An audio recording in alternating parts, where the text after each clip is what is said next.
Good evening, Japan. Hello, European participants, and good morning to everyone in the USA. Thank you for joining us today.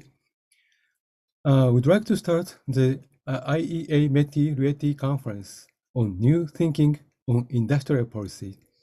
I'm Mark Sabri of RIETI, and I will be serving as MC for this conference. First, on behalf of METI, Mr. Koichi Hagiuda, the Minister of Economy, Trade, and Industry, has provided us with a video message.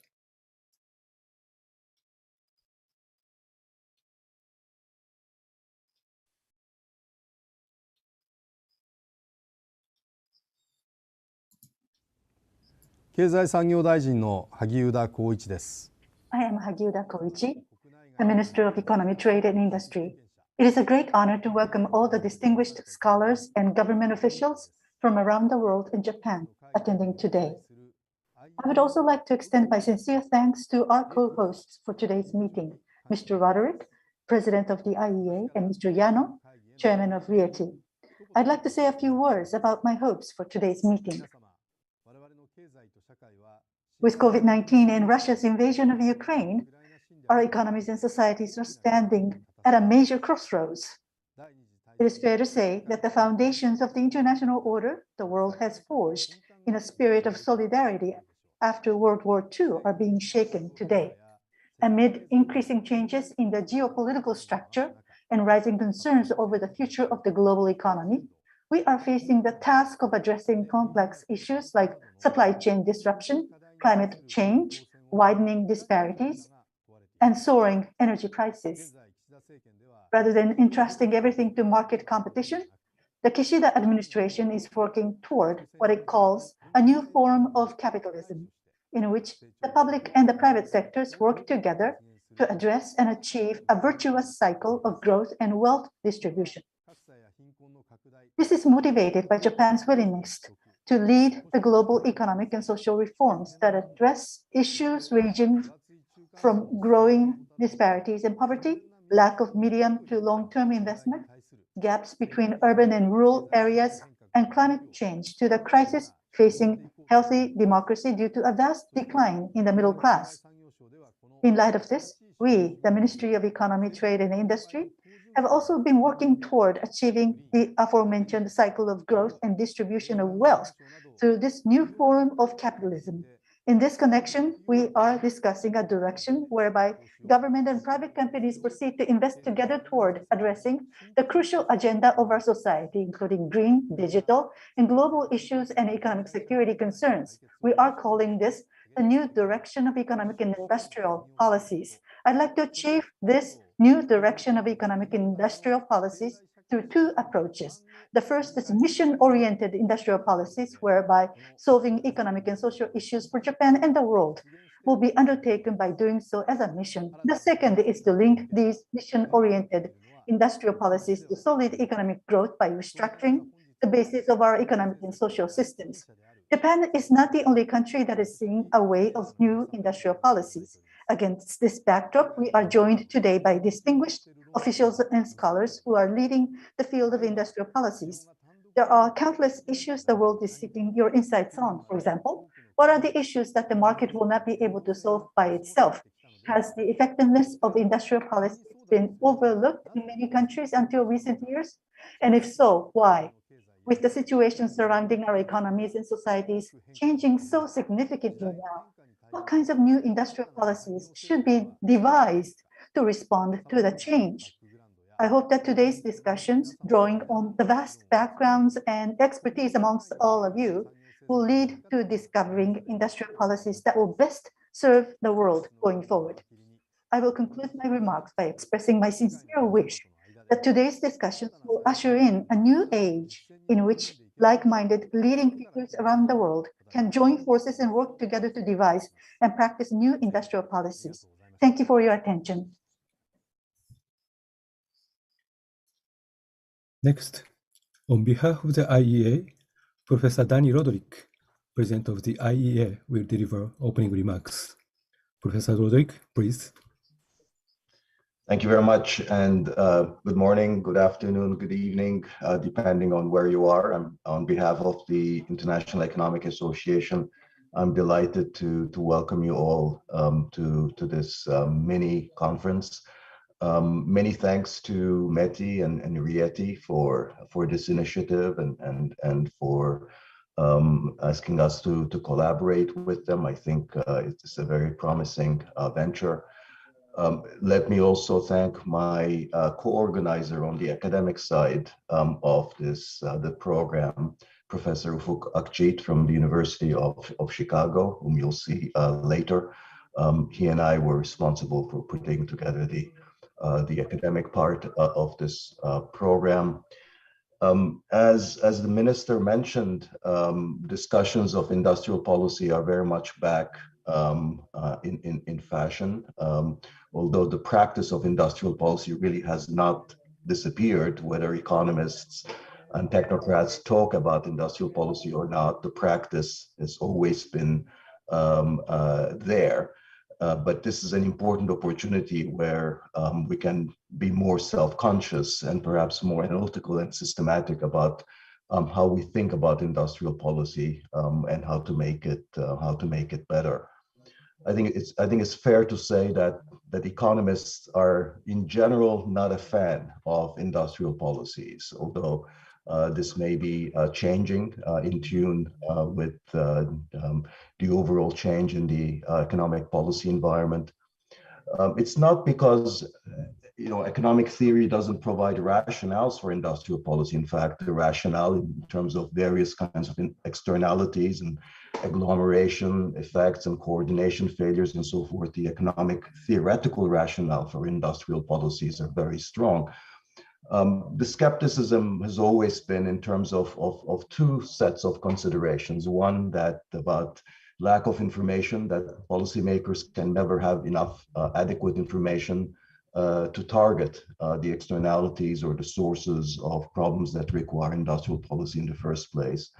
And the second source of skepticism has been a worry about political capture, that once the government starts interfering in the structure of economic activity, that political lobbying, rent-seeking, political influence will play a dominant role.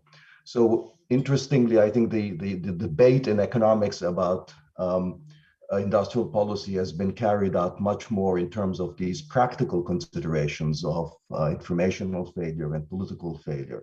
And here I think we economists have a lot to learn from policymakers, and I think this is one reason why this dialogue can be so fruitful. And on the other side of the information exchange, there is some interesting new work on industrial policy with new empirical tools, and I think economists also have a lot to tell policymakers. So I think this collaboration can be very, very fruitful, and looking very much forward to the discussions. I think, as the minister mentioned, a lot of countries and governments are looking for a new type of capitalism, and I think a search for these new industrial policies is part for search for a new form of capitalism. We have an absolutely packed program today, and everybody will have to be extremely disciplined. And I don't want to start us by already overstepping my own boundaries in terms of time. So I'm very happy to stop here and move us already into sort of the first session, where we will have a keynote by Professor Joe Stiglitz. Thank you, Professor Roderick, for your encouraging speech. Now, I would like to move on to the keynote speech from Professor Joseph Stiglitz of Columbia University, which is titled "The Role of Industrial Policy in the New Era." Professor Stiglitz, please.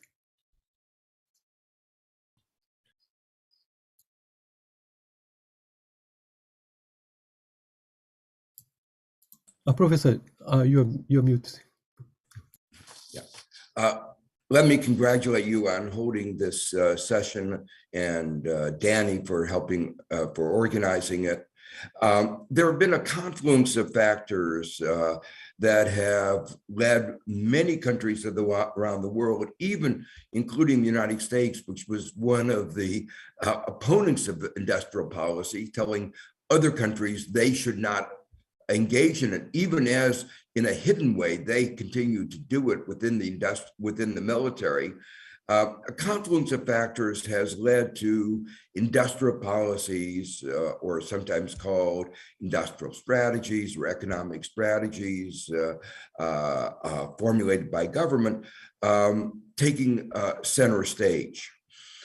Those factors include the financial crisis, showing that markets didn't work very well, the pandemic, the climate crisis, the inequality crisis. The pandemic exposed the lack of resilience, as did the war in Ukraine. We've seen a systemic short-sightedness, inattention to risk, evidenced most strikingly in Europe, where Germany made itself very dependent on Russian gas. I wrote in my book in 2006, Making Globalization Work, I wrote that it was extraordinarily foolish and short-sighted for Germany to have done that. And we are now seeing the consequences. So the bottom line out of all of this is markets on their own don't suffice. There are systematic market failures, and the bottom line is governments can improve matters through government-designed economic strategy. My own work in information economics and innovation economics in the 60s, 70s, and 80s exposed the large numbers of market failures, which are in part the subject of the necessitating government action.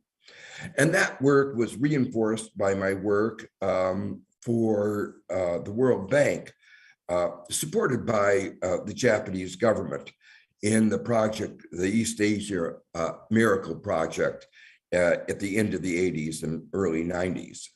It was interesting that while Japan wanted others to understand what were the basis of the success of the East Asian countries, the greatest success in development ever, there was opposition from many in the advanced countries, many people in the World Bank, because they did not want an alternative to the Washington Consensus, which was based on a misunderstanding of market economics.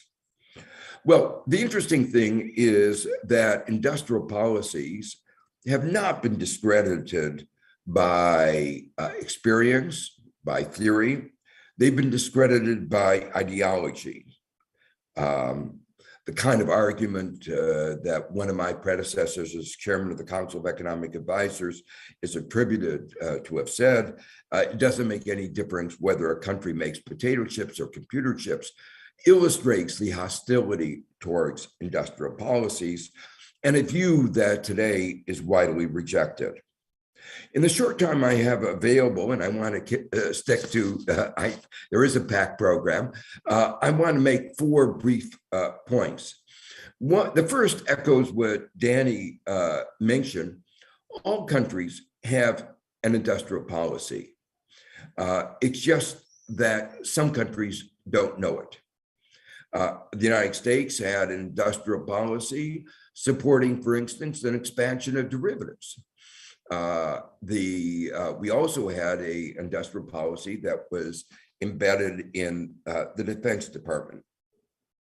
We also had, in a way, an industrial policy that encouraged deindustrialization with all the consequences that we've now been experiencing. The basic point is that policy, expenditures, taxes, all shape the economy. And it's better to be conscious of how everything that the government does helps shape the economy, to have a democratic discussion about where the economy and the society is going. The second point is, as we think about what should be driving economic strategies or industrial policies, we should keep in mind 2 things. What are our social objectives and what are the market failures? Right now, at the head of the list that should be driving our current economic strategies and industrial policies are concerns about climate change, equality, resilience, and recognizing that borders do matter.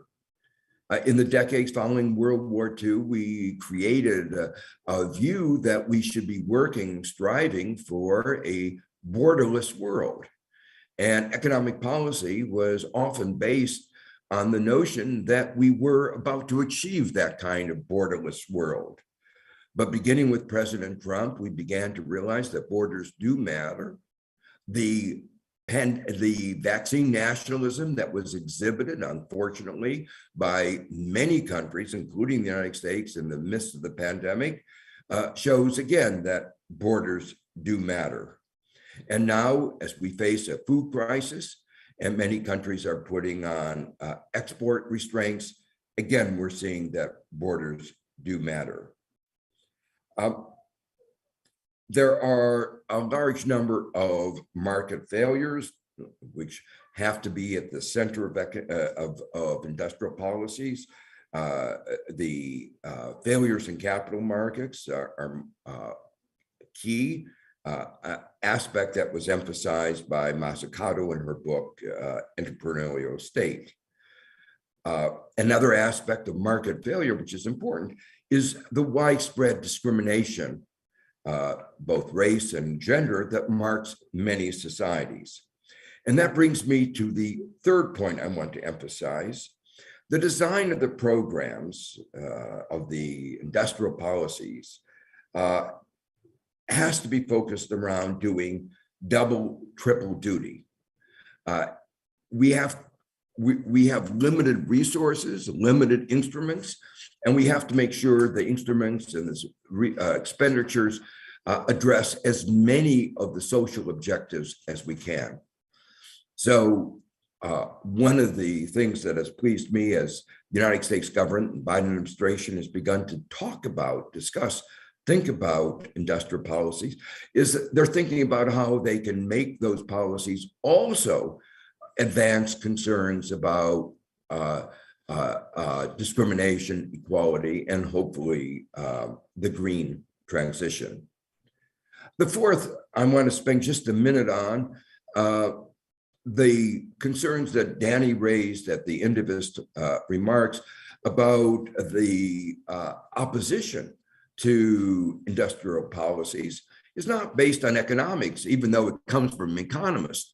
It is based really more on politics, on the political economy, and concerns about imperfections of information. The first point on that I want to make is that government has made a difference.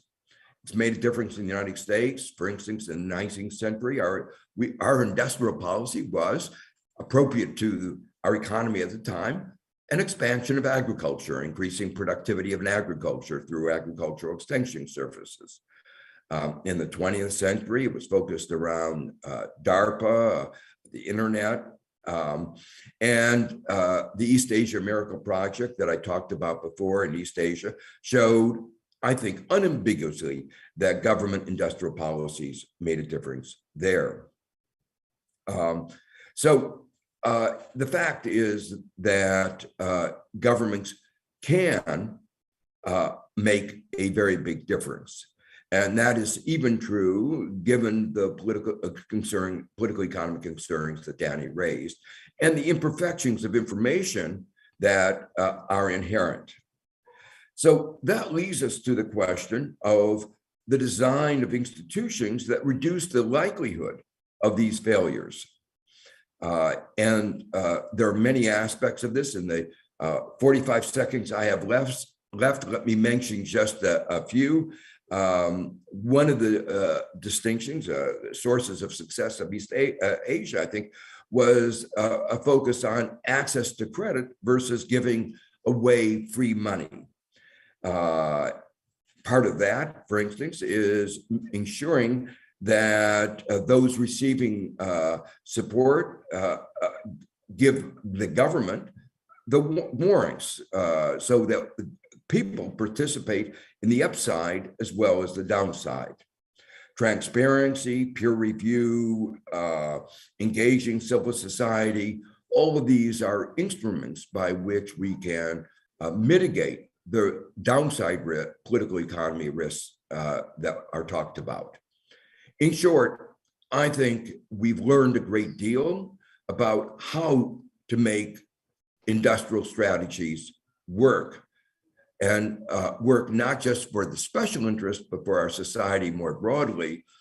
And I think this is a wonderful opportunity we have to try to see how we can advance that agenda. Thank you.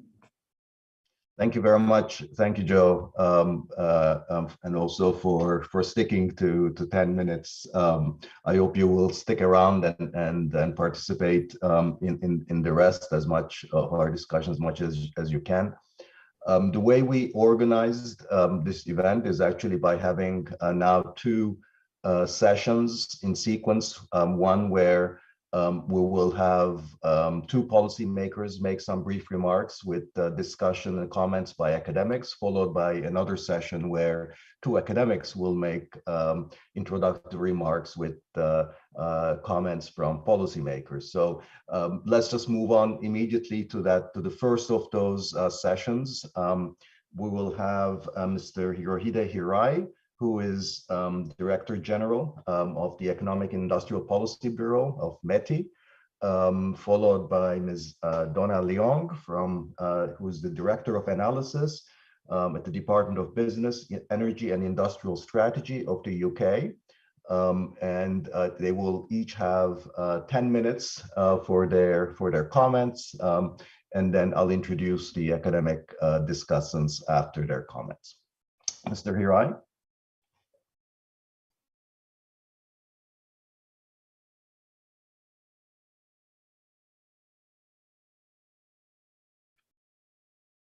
Hello, can you hear me? Yes, we can. Oh, thank you very much for your kind introduction, Chairman Dr. Roderick. So I'm Hirohide Hirai, DG of the Economic and Industrial Policy Bureau of the METI in Japan. And it is my great honor to have a chance to participate in today's seminar together with so much influential and renowned scholars. Moreover, it is a wonderful event for us to discuss over industrial policy, on which we have spent so much time and energy since I took this position last July in order to reformulate a set of our existing industrial policies, which we call the new direction. Since I am instructed to use just 10 minutes for my presentation, I can only briefly touch upon the basic concept and some examples of this new direction. But I'm looking forward to hearing comments, either positive or bitterly negative, from the distinguished guests of today's seminar. Well, so let me start from some introduction of the background of the discussion. Our policy discussion has started with the global way of recognition of the role of industrial policy. As Dr. Matsukato highlighted the importance of the role of public sector in innovation, a few scholars are paying so much attention to industrial policy nowadays. I assume the background of this current trend is threefold. First, COVID-19 has expanded government roles for economic recovery, especially given that the global supply chain has been totally disrupted.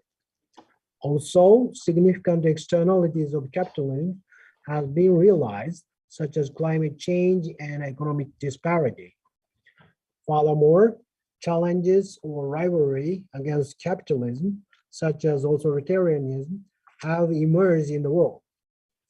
Many people in democratic countries believe that capitalism must be updated in order to show that it is able to serve as a system to overcome social issues and thereby improve its legitimacy.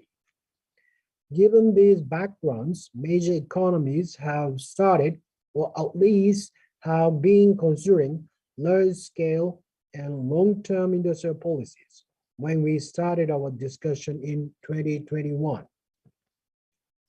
Japan's government-wide response to this background is so-called new capitalism, with a strong initiative taken by Prime Minister Kishida. This aims to overcome market failures of capitalism while utilizing and benefiting from market mechanisms. The aim is to create a virtuous cycle between economic growth and wealth distribution. METI's role in this concept is to involve firms, startups, investors, and other economic agents to achieve both strong growth and fair distribution. The new direction of economic and industrial policy that we have been discussing is indispensable to achieve this new capitalism. The basic concept of the new direction of economic and industrial policy is to expand both public and private investment toward the resolving social issues and achieving economic growth. Through our discussion, we reflected upon Japan's period of low economic growth, which we call the lost 30 years. One of the conclusions we reached was that through this period, Japan has underinvested in the fields that were truly necessary, such as green technology, digital technology, and human capital. To induce private investment in these fields, the government will take a mission-oriented approach in target areas and provide large-scale, long-term, and well-planned support. The goal of our mission-oriented policies is to resolve socio-economic issues while achieving economic growth, or vice versa, to achieve economic growth by means of providing socio-economic issues solution services. For this purpose, we have identified areas that we should focus on based on the necessity of problem solving in Japan, the necessity of problem solving in the world, and the possibility plus capability of Japan's contribution in these fields. When implementing this mission-oriented approach, we strongly feel the necessity of reform Japan's traditional industrial and socio-economic structure. The new direction includes globalization of Japanese companies, value creation rather than cost reduction, and involving startups and not merely depending on traditional large corporations. This slide summarizes the action items under the new direction. For mission-oriented industrial policies, we have identified 6 fields where the government and private sector will share a long-term vision, and the government will provide large-scale, long-term, and well-planned support to induce private investment. At the same time, the new direction aims to update Japan's socio-economic system to adapt to the current industrial structure and to improve global competitiveness. Let me give you some examples of mission-oriented industrial policies that we have already started its implementation. Corresponding to achieving a carbon neutral society, we have established the Green Innovation Fund in 2021. This is a large-scale fund with $15 billion, which is unprecedented in Japan, to support programs with ambitious carbon neutral goals. Support is provided for long-term for up to 10 years. Supported programs must be undertaken with a company's strong commitment, which enables sharing a future vision between government and private companies. For realizing a digital society, the government has supported Japan advanced semiconductor manufacturing in 2021, which is a joint venture by TSMC in Taiwan, Sony and Denso in Japan to produce semiconductors. This project aims to not only fortify our domestic manufacturing base, but also to enhance industry, academia, government collaboration, and foster human resources in the semiconductor-related field. I would like to introduce an example of the social second pillar, updating our socio-economic system at the end of my presentation. This is human capital investment. We have shedding light on the issue of low and declining investment in human capital in Japan, which in our analysis has been one of the main reasons for low labor productivity growth and slow adaptation to the rapidly changing industrial structure. To overcome this issue and foster human capital that could adapt to the current and future situations, we have to start overall restructure of our labor systems as well as the education system. We will promote human capital management in companies, improve flexibility or liquidity of the labor market, and revisit our way of education from elementary school level up to PhD education level. That concludes my presentation, and thank you for your attention. I look forward to taking any questions or comments in a later discussion.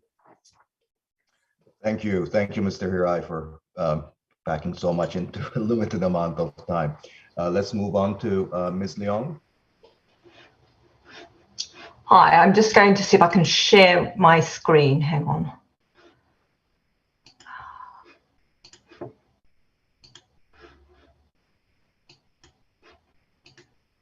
Right, hopefully you can all see that now. Yes, we can. Okay.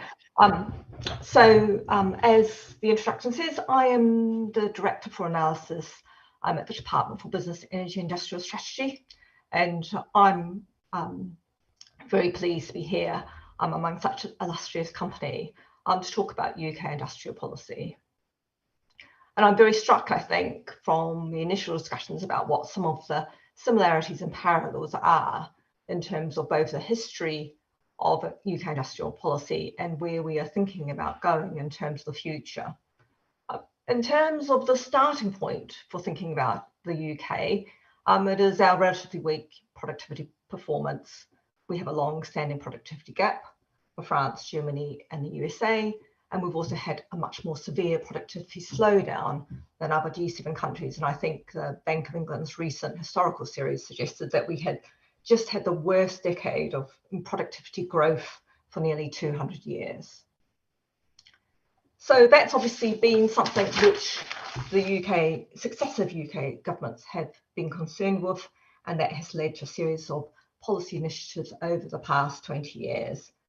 But while these have certainly had a really positive impact on business environment, on skills and innovation, we've seen, in particular, I think private investment continue to be consistently within the bottom quartile of the OECD.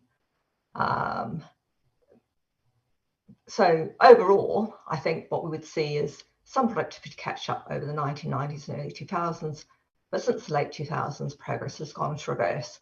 And I think the conclusion has been that while horizontal policies are necessary, they are not always sufficient in order to drive increased productivity growth.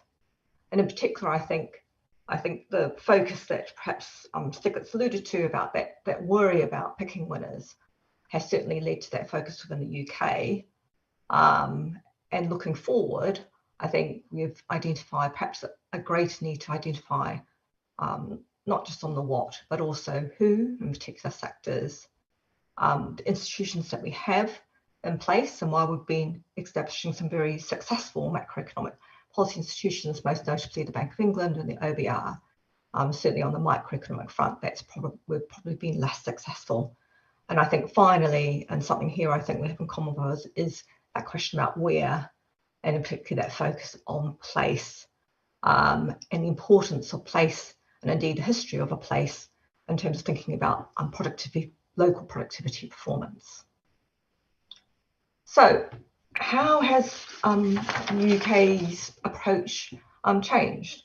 So first of all, starting off with what I might call sectoral policy.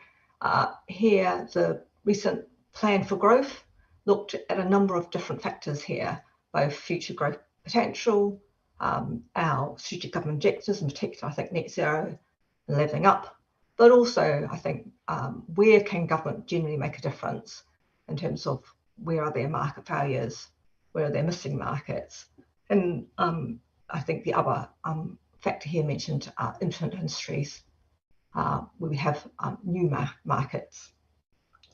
And what that has led us to think about is identifying sectors like, for example, digital, life sciences, green economy, and the creative industries as priorities. But I think there's still an issue, I think, about perhaps some of those larger employment service-oriented sectors such as retail, logistics, and hospitality. And I think the experience of COVID has suggested the importance of not forgetting about those particular sectors of the economy. In terms of the how, we've got some important institutional microeconomic policy institutions, particularly the National Infrastructure Commission and the Productivity Institute, but also the recent levelling up strategy focused on improving institutions making place-based policy decisions at both the national and the local level. Just turning to the focus on levelling up, hopefully this isn't necessarily new to a lot of you, but I think that focus on not just physical capital, but also thinking about other forms of capital, in particular social institutional capital as well, and that link between those institutional factors and how local decisions are made, in terms of thinking about how the overall system works to influence outcomes within regions, and even I think even within cities and towns. I think noting that some of these issues are what we would call hyperlocal, very much concentrated on very small areas. And London is a classic example, with very highly productive areas, cheap by jowl, as it were, with very low areas of productivity. So what are the challenges for the future? So I think the question is really, what does the economy look like post the pandemic, and what will the new normal look like? So, and here I've identified two particular things to think about. One is the shift towards hybrid working and the impact that has around both, how we think about cities and how we think about where people live and work. What do what do we think about the impacts of, for example, agglomeration when the travel to work area becomes virtual rather than physical? And also, I think the other issue of COVID-19 alongside the Russia-Ukraine crisis has focused our attention on supply chain resilience, and in particular thinking about the impact of private decisions on risk versus efficiency versus the implication for the wider public. We spoke before about path dependency, and there's some really good examples here. I think one, a study by Rice and Venables, noting that the impacts of industrial changes in the 1970s have had lasting effects upon development in places. I think they identified one town as a exception. That's that dot, if anyone can see on the slides, off to the left, which is Corby, where there was a massive investment. But on the whole, I think what this shows is that the changes here, and here it is male employment rates, are very much correlated now in the decade to 2011 of where they were in the 1970s. The other chart here looks at the example of a major investment, which in this case is Hinkley Point, thinking about where were the vacancies and really why there were localized impacts on the investment at Hinkley Point. You can also see that the location of what we might call higher value jobs, software design, finance management, we're still skewed towards the larger regional centres, London and Bristol. So what does that make us think about the future? I think what that tells us, is that, first of all, if we are going to make a difference in terms of looking at those areas where large structural change is required, policy needs to move more quickly. Otherwise, it can be quite difficult and expensive to make a change. And we do have some examples where that approach has been a success. In particular, I think the examples identified here are the switch to natural gas, the digital switchover. But I think we can see that there are some big challenges on the future, and be interested to hear discussants' views on these. In particular, I think the impact of automation, the ongoing impact of digital, and the challenge of reaching net zero. So that's the end of my presentation, and I'll just see if I can work out how to stop sharing. Thank you very much, Ms. Leong. I should mention that we're hoping to have some general discussion and questions from all the participants. So if you have any questions or comments, I'd encourage you to put them on the chat box, and I'll try to relay them as time permits.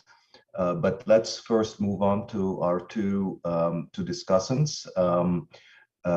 We'll have first Gordon Henson from Harvard, followed by Chuck Sable from Columbia, and they'll each have 5 to 7 minutes to reflect on what they just heard.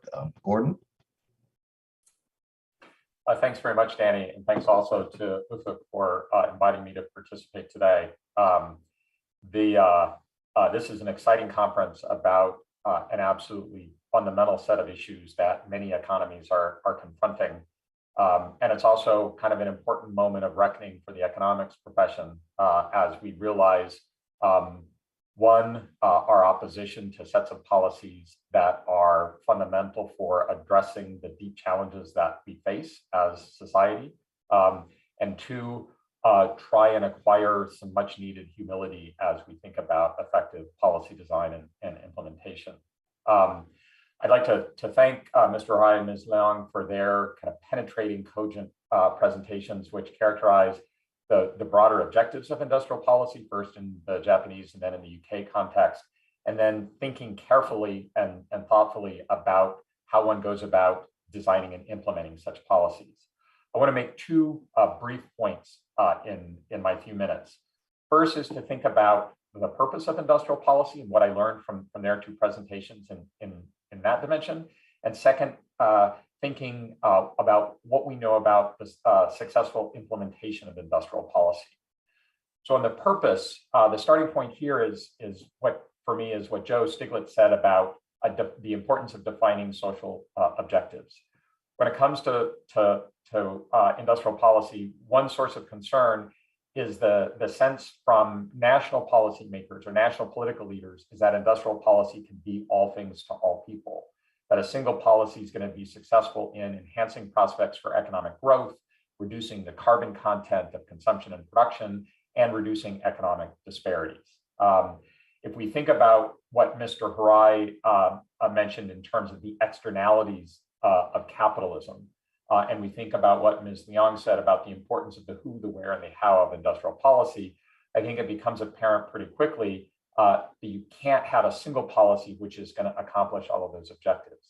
In the UK context, one thing that for me is a source of concern is that we keep promoting the idea that we're going to decarbonize the economy at the same time that we reduce economic disparities, and we end up hijacking industrial policy to achieve objective 1 without thinking enough about how we achieve objective 2. So to operationalize that, think about the components of industrial policy that both Mr. Ryan and Ms. Liang outlined. And here I'm going to change some terminology a bit to fit into kind of what we see in the US context. And those policies had 4 components. One is some form of workforce development. The second is technical assistance to firms of some kind. The third will be, and this was implicit, I think, in their analyses, tax incentives of some kind to firms. And the fourth will be the development of necessary infrastructure. The combination of those 4 elements is going to vary enormously whether our objective is advancing innovation or achieving decarbonization or trying to reduce persistent disparities in society that Ms. Liang kind of mentioned at the end, and thinking about the persistent effects of causes of unemployment in the UK. So think, just as an example, think about workforce development. If our objective is to promote economic growth, then the focus is going to be on STEM training. It's going to be on engineers, and it's going to be with a focus of trying to get more people into advanced degrees. If it's decarbonization, it's a much narrower part of STEM, where we're thinking about improving technology for battery storage and the manufacture of photovoltaic materials.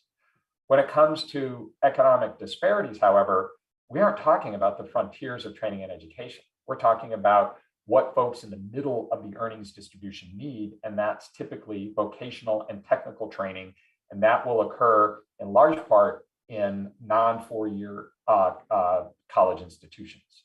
So as we move now to design and implementation, recognizing that we need separate, hopefully complementary policies to achieve these objectives is extremely important. We need to keep reminding politicians at the national level, and that you can't be all things to all people in setting forth industrial policy. So second, when it comes to implementation, there is some notion of a common supply chain for creating industrial policy in many high-income countries that involves combinations of national level policymakers and academics. First, sort of recognizing the problem. Second, designing the theory and testing that theory using observational data of some kind. Third, then implementing that policy typically through national level institutions. And fourth, then just evaluating what happens in the end. If you think about some of the essential actors in this process, which includes firms, workers, and civic actors, they don't really show up until the end. If we think, though, about what's happened in the practice of economic development in developing countries, what we see is a supply chain that looks pretty different. And something that Danny and I have come to appreciate in work we're doing on that touches on place-based policies and industrial policies in the US contexts is that the practice of economic development in the US has begun to look a lot like the practice of economic development in emerging economies, at least when it's done on the ground by local actors. And what that means is that successful policy is going to involve NGOs and civic actors, industry groups, and local policymakers much earlier in the supply chain. And so an effective industrial policy then likely means bringing civil society in to the recognition of the problem, and into the process of developing the approaches that we're going to implement. So again, to ground this concretely, think about workforce development. The provision of workforce development is going to be through existing educational institutions. In the US, if you think about the vocational and technical training that we need to help reduce economic disparities, that's not happening in elite universities. It's happening in community colleges. It's happening in regional public universities. And so successful workforce development has got to start from the local context at the get-go. Those institutions will look different in Japan and will look different in the UK. And so that mindfulness of local context is really important. So with that, I'll close and would love to hear more from Mr. Bry and Ms. Leong about the practice of industrial policy in their context, which local actors are involved with Ms. Leong's who, where, and how, as we think about coming from kind of high theory to figuring out how we do these things successfully to achieve specific objectives in practice. Thanks very much. Thank you, Gordon. I will give the presenters a chance to respond. So, but before I do that, let's hear from our second discussant, Chuck Sable. Hi, it's a pleasure to be here, and apologies for the screen. I'm very nearsighted, and in order to see you, I shoved my face in the screen and produced a result that you don't want to see when I'm speaking. So here I am, and I'm going to echo a lot of what Gordon said. I think this is it's an important moment because decades-long barriers, ideological dispositions against industrial policy have really disappeared. Countries are committing to spend substantial amounts of money on industrial policy, the kind of industrial policies they would have repudiated only a few years ago. And the concern is not that they'll be impeded by their old ideological commitments, but that they actually are undertaking things that they don't know yet fully how to do. Now, it is true, as Joe Stiglitz said, that there have always been industrial policies and many have been successful, but it's also true that a lot of those industrial policies had to do with technological initiatives that could be managed by relatively small groups of firms and technical experts, academics, scientists, at the very apex of the advanced countries, DARPA being the obvious example and model. And diffusion to firms was, again, relatively straightforward because the key actors were themselves highly sophisticated organizations.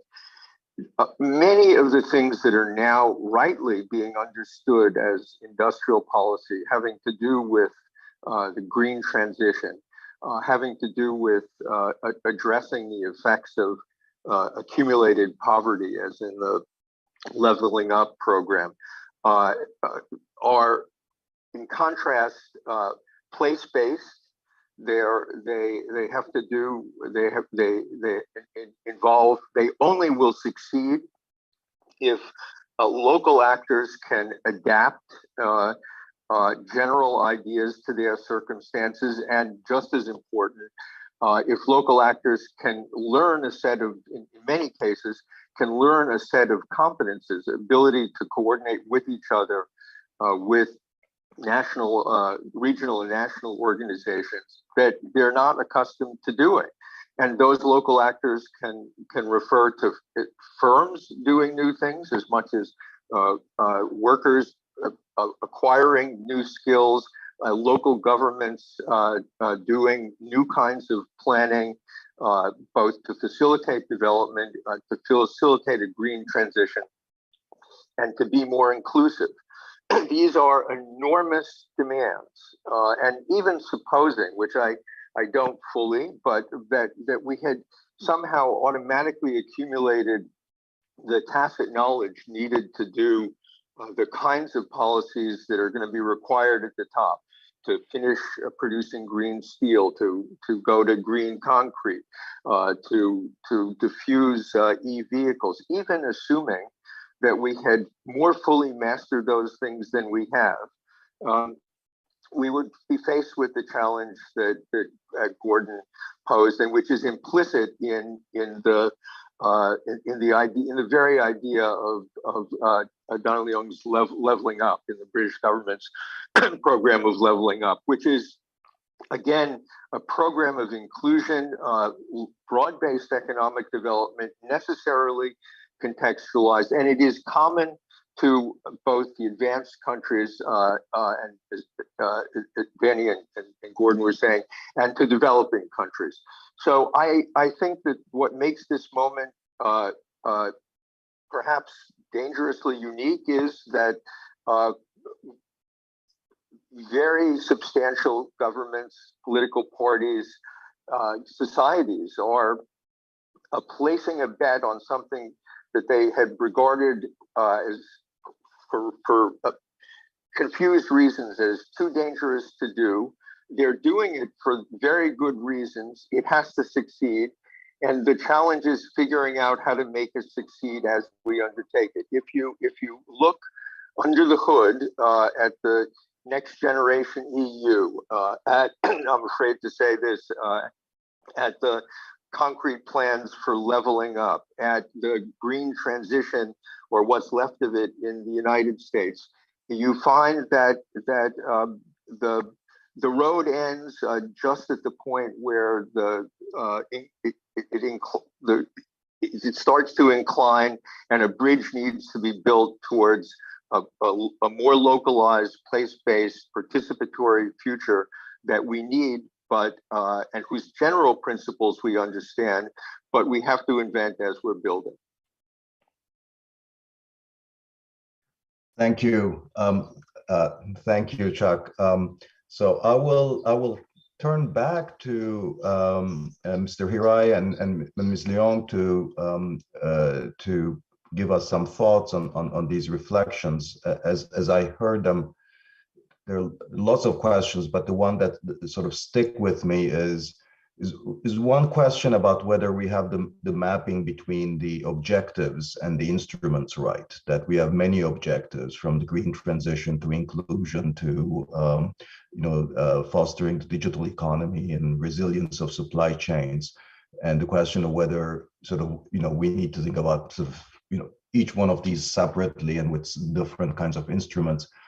And the other issue, which both discussants brought up, is maybe I'll put it in the form of, too much of the discussion seems to be in the form of sort of top-down instruments, which is sort of very much like an old-style industrial policy. I think one thing that we've learned is that we need sort of more bottom-up, both learning about what's happening up, at the local level, as well as including local actors much earlier in the process of the development of these policies. So.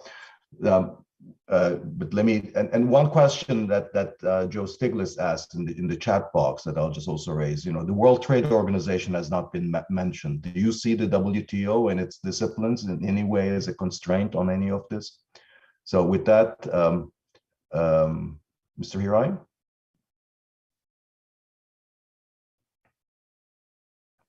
So thank you for the questions. And then, let me start with the so much objectives I mentioned in this new direction. So we have pointed out the 6 objectives, 6 missions we are calling, and implementing our new set of the industrial policy.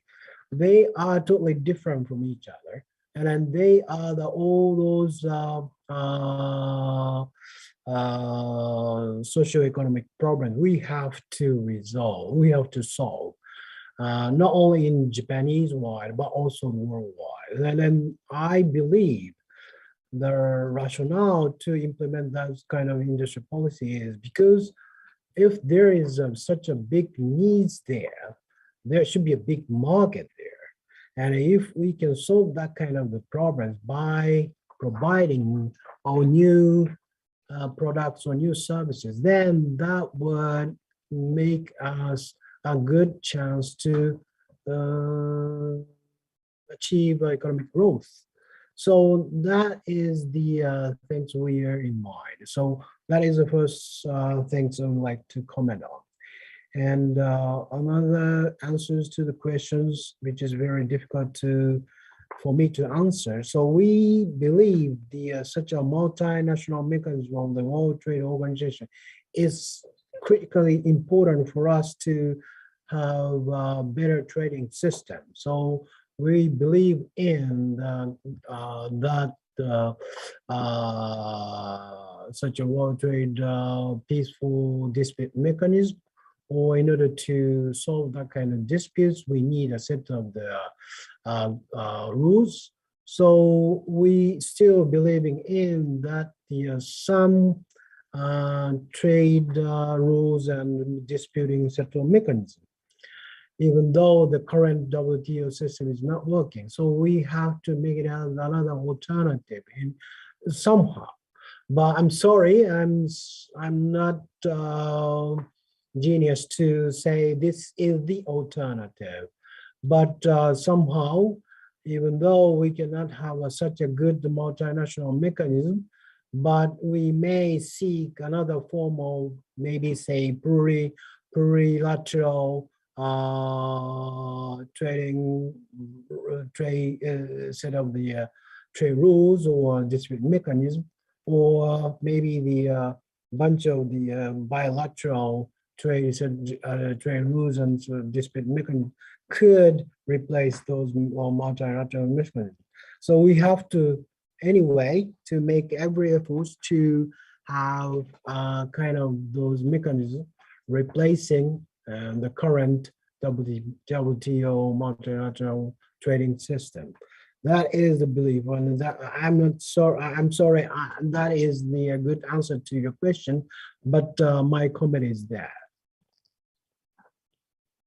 Thank you, Ms. Leon. Right.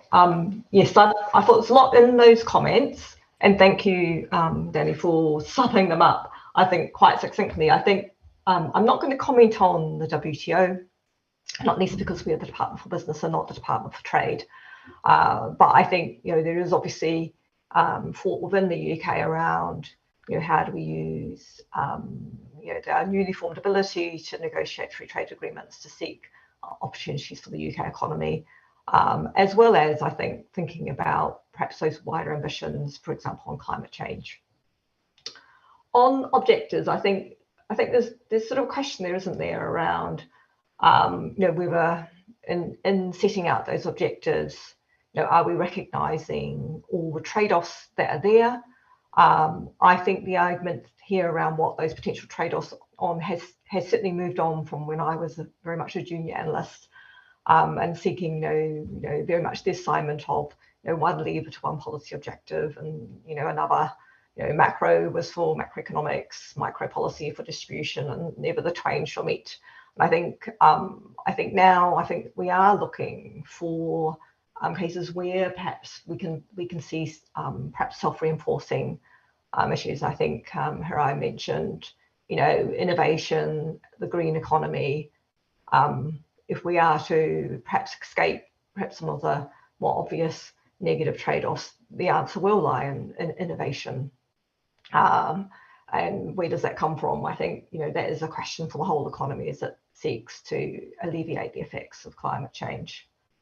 I think the last comment was on the issue around local actors, and I think correctly identified that that's something that's obviously at the heart of the levelling up strategy. It's very much about recognising that the local economy is an ecosystem that relies upon very much upon local decision makers, and it's not necessarily a new thing for the UK, but it is almost like a rediscovery, I think, of the necessity of ensuring that local decision makers take decisions that are appropriate for local areas. And I guess the question is also, what is the right level at which that decision making can be devolved for? And that is obviously a broader question for the UK as well. Thank you. We do have miraculously 2 more minutes left. And I wonder if I can ask another question that I believe Joe Stiglitz posed in the chat box on sort of the relative emphasis on place-based versus people based, or one might have said sort of sector or industry based policies. And is that changing in your view of as you think about industrial policies today? So very briefly, maybe Ms. Leong first.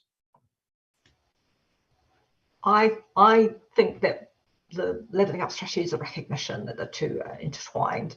That is, what we've seen, for example, gentrification is, if an area attracts new investment, whether that's, development of a new underground or rail line, it is not a solution to simply see the population of that area turn over and be replaced by more highly skilled workers, and for those more low skilled workers to end up moving out.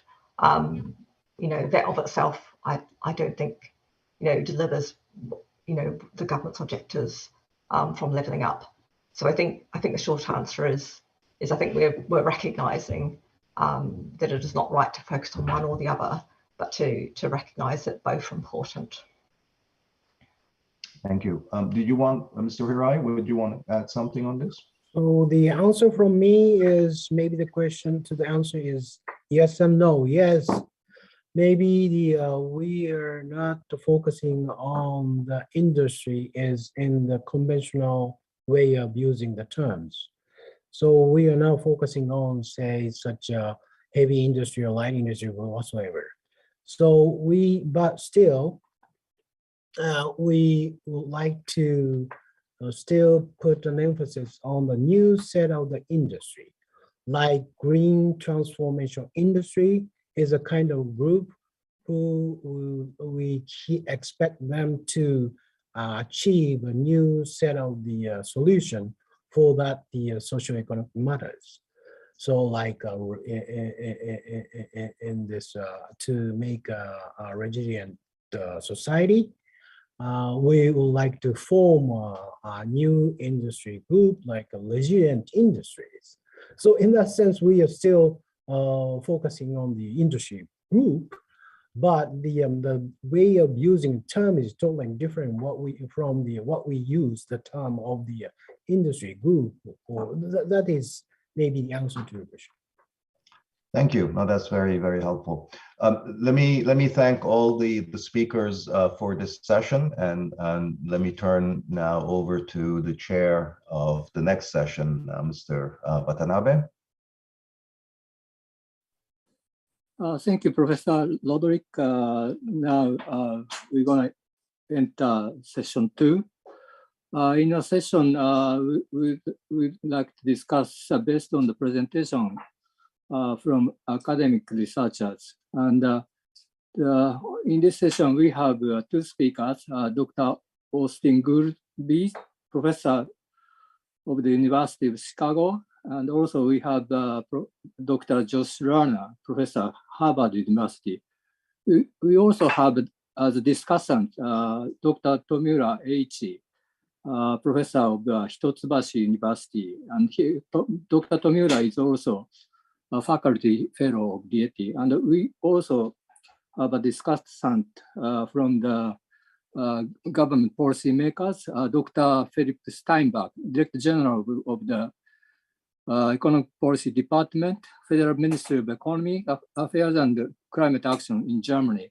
Now, first, we would like to listen to Professor Austin Goolsbee. Okay, thank you. I hope you can hear me. What a fun and important topic that we meet today to discuss. In a way, it's the perfect introduction what we've already seen. The Stiglitz observation that all policy is industrial policy because everything we do influences the economy and the directions of what industries succeed or fail. And the Roderick imperative or description, which I think is totally accurate, of the first generation of industrial policy, economists basically don't like it for fear that it will be captured or for fear that it will fail because the information of the policymakers is so limited that they will choose things that end up not working.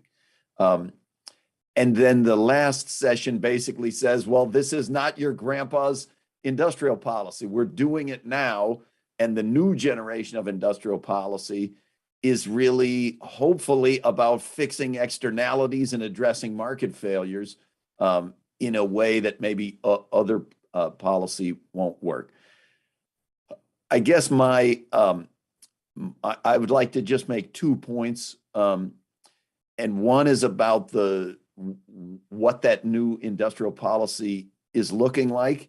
And the other is kind of the ghost of grandpa's industrial policy still hangs over us. And I think the challenge for the new industrial policy is going to be trying to avoid those same regulatory capture-like concerns and information-based failure concerns. So point one is about that the new industrial policy is about fixing externalities. And I think it largely comes from recent crises. The carbon pollution and the rise of global warming has led to subsidies for solar, for wind power and clean energies, has led to regulatory approaches. The recent crises about supply chain resilience have policymakers pushing on vaccines and public health grounds and on national security grounds about semiconductors and things like that. The backdrop of these things is often the old saw of competitiveness. And that does rise in the theoretical, in the academic literature. If you start looking at industrial policy that's trying to promote greener energies, you immediately run into the question of, well, then should there be carbon content tariffs on the goods coming from countries where they won't go along with addressing the externality? And once you open the door to carbon content tariffs, you see that this is really just the old concern with the old industrial policy, that will that not be hijacked for purposes other than the most benign purposes? That we're trying to use the industrial policy to address a global externality of carbon. But if you open up carbon content tariffs, does that not open the door for other countries to claim national security interests or tariffs based on things that aren't actually that are not actually externalities? And in my view, that's really just reinventing what the old objections were. The same problems of the short-run orientation that was in the Stiglitz lecture pervades the problem of setting industrial policies, because the policymakers are attracted to whatever is the most recent as well. So if you look at just the COVID crisis, early in the COVID crisis, there would have been substantial industrial policy about ventilators. And it was only with a few months that we realized that building ventilators and having them domestically was not actually the most important aspect of dealing with COVID. That, in my view, is the old fear about information and the fear of failure. So category one is, in the new industrial policy, we've got to be mindful not to repeat the same mistakes of the old industrial policy. I think in category 1B, that's 1A. 1B, the places where industrial policy has had the most success in the new form have been those areas that have largely been non-political. So in the US context, the National Science Foundation, the National Institutes of Health, DARPA, the university funding system that the government is providing grants that go to universities and investing in human capital, those basic research and applied research that the government does not object to the private sector kind of piggybacking on top of, have been extremely important for building up of critical industries. And that model applied to things like green energy, I think could be important, but it's the part that's important to realize is exactly what made that effective is not letting the designers of the industrial policy be the ones to decide what the money should go to. And in a sense, immigration is one of the ultimate new age industrial policies, letting in high human capital people and trying to attract them to come work in your country is industrial policy of the successful form. And then my second point is the last 5 years have shown us it's going to be very hard to carry out the new type of industrial policy in an effective way because the old bugaboos of nationalism just keep raising their head. So if you look at the last 5 years, the industrial policy wasn't about externalities.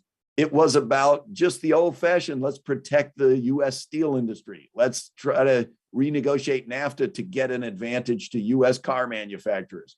Let's prop up small businesses. In the rescue money for COVID, the United States spent trillions of dollars. And far from giving the money in a non-political way, they went to the non-political actors like the central bank and tried to enlist them in the advocacy of industrial policy, like creating credit programs just for small business, credit programs that would just go through banks. We've had a whole lot of problems in that style, as well as large amounts of money to the airline industry, to the cruise industry, to politically connected industries. And the political aspects are more likely, I fear, to veer in the anti-immigrant, anti-Muslim, anti-foreign type of directions than they are to steer toward the externalities, which is where we want them to. So the rise of antitrust as an important area, but the hijacking of antitrust around the world into a nationalist direction of using antitrust laws to block out foreign goods rather than to try to improve innovation or lower prices, that's a cautionary tale. So my final statement is, this isn't your grandfather's industrial policy, but we must continue to struggle and balance to keep away from the dangers that your grandfather's industrial policy had. Thank you very much, Dr. Goolsbee, for the wonderful presentation. Be mindful not to repeat the grandfather's failure in the new generation of industrial policy. Thank you very much. We took your message right, and thank you very much. And now we're going to listen to Professor Josh Rana. Well, first of all, thank you very much for the invitation to speak here and the very interesting set of conversations. Very much have enjoyed it. And I'm going to spend a few minutes perhaps being a little bit more narrowly focused than some of the other talks, in the sense that I'm really going to focus on really a subset of industrial policies, right? We've talked about everything from supply chain management, national defense. Austin has sort of broadened it out to include immigration policy. I'm really going to hear talk about some of the work that we've been doing which has been on really industrial policies to focus on entrepreneurial businesses or trying to encourage new ventures and growth. Clearly, there's been an enormous amount of activity along these lines around the world, even though, as we've acknowledged, it's only one manifestation of industrial policy. And it was sort of propitious that the Financial Times this morning highlighted some of the efforts that the Prime Minister is doing in terms of encouraging the GPIF, the Japanese government pension plan, the massive plan to shift their investments to more in Japanese startups in the spirit of trying to promote new ventures and more dynamism in the Japanese economy. Our rough estimate is that if you look at the decade of 2010s and add up the amount of government programs geared toward government spending geared towards new ventures, it's roughly equivalent of what the private sector invested in this area. So really a huge, huge sum of money. And we're less interested in debating whether this is good or bad per se, and more focusing on the relationship, the structure of these programs, what does and doesn't work, and with a particular emphasis on collaborations between these public entrepreneurial finance programs and the engagement with private markets. Now, you might say, why is this an interesting or important question? And I guess the place I would start is by just sort of talking a little bit about how hard investing in new ventures really is. We know that choosing these businesses have, all the kinds of information problems that we as economists, sort of take for granted in terms of information asymmetries and a lot of uncertainty. We know that a lot of the decisions that venture capitalists, the private venture capitalists make are really being driven by soft information. So very qualitative judgments. And one can imagine that this is hard to translate into a public sector setting. Another aspect is the sort of difficulty of providing governance to these companies and decisions around these investments. We know that in many cases when companies do get public financing, they get financed again and again and again, even if the private venture capitalists tend to be quite brutal in cutting off most of the businesses that they fund. And again, we might imagine that this is just very difficult for a government to replicate for a variety of reasons. One of the key aspects, of course, is that private investors are compensated very differently than public investors, right? That it's certainly been very difficult with the few efforts that have been tried to compensate public officials along the lines of private investors with getting a substantial return there. That's generally led to a huge amount of blowback. And as a result, a point that, Daron Acemoglu, that Professor Stiglitz himself and others have made is that if governments are smart, they think about these kinds of information problems that are out there and try to figure out ways to address it. And one might think that collaborating with the private sector is a way to do so. So we ask here just simply the question of, when is this kind of collaboration likely to be effective? And we do a very, sort of simple model that we borrow, where we just sort of hypothesize that governments care not just about private returns, but also about the externalities in a way that public investors don't, but that private investors don't, but private investors can bring stuff to the table in terms of improving the likelihood of success in a way that public investors don't. And we look at how things vary with quality and how effective the venture capitalists are, and whether there's the extent to which rent seeking is a problem in these contexts. And we try to ask, when is this more likely?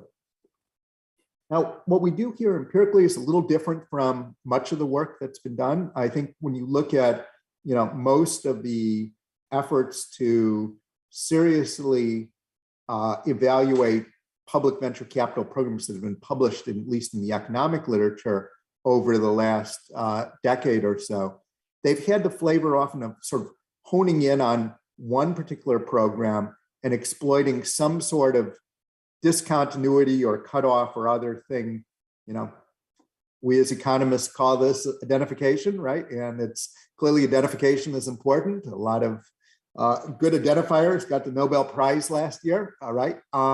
But in a way that can allow you to say some things, but there are many things you can't say. And in particular, thinking about, some of these broader questions of when does the engagement with the private sector make sense and when doesn't it, is one of those areas where the sort of very narrow but precise look at a single program is unlikely to be able to help you.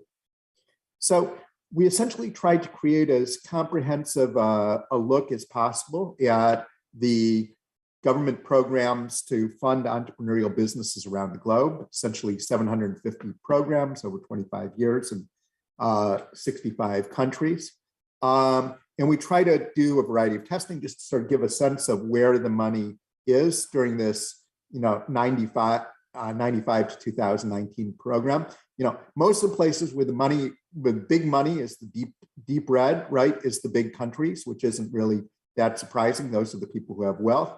Perhaps a little more interesting is to look at it as a share of GDP, and where you see some of the smaller places, the Canadians, the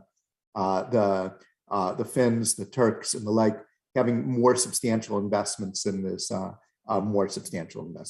area. Just to give a sense of what we find, and maybe this will give some food for thought.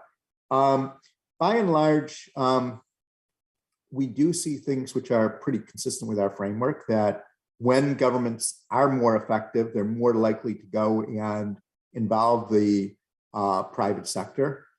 When the information problems are greater, so for instance, in a context when the government is trying to help earlier stage or startup businesses rather than more mature companies, there's greater involvement in the private activity. And it seems like it very much builds off the existing presence of private venturing, that there seems to be the willingness of governments to reach out to the private sector as a function of the extent to which the ventures sector is more established.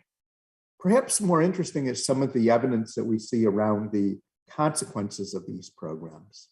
So here we look at essentially what we have in the left-hand side, the little graph, is the normalized number of important patents generated in the given country around the time of the inception of one of these programs.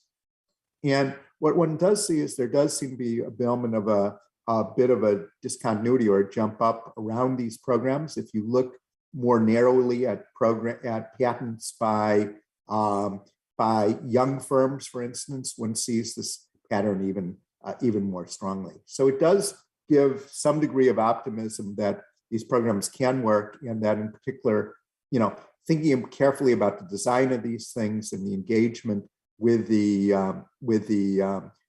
public sector is really critical. So thanks so much for your attention and for the invitation to come here. Thank you very much, Dr. Rana, for the very interesting presentation based on the empirical literature in the field of startup program and the collaboration between the government and the private sector.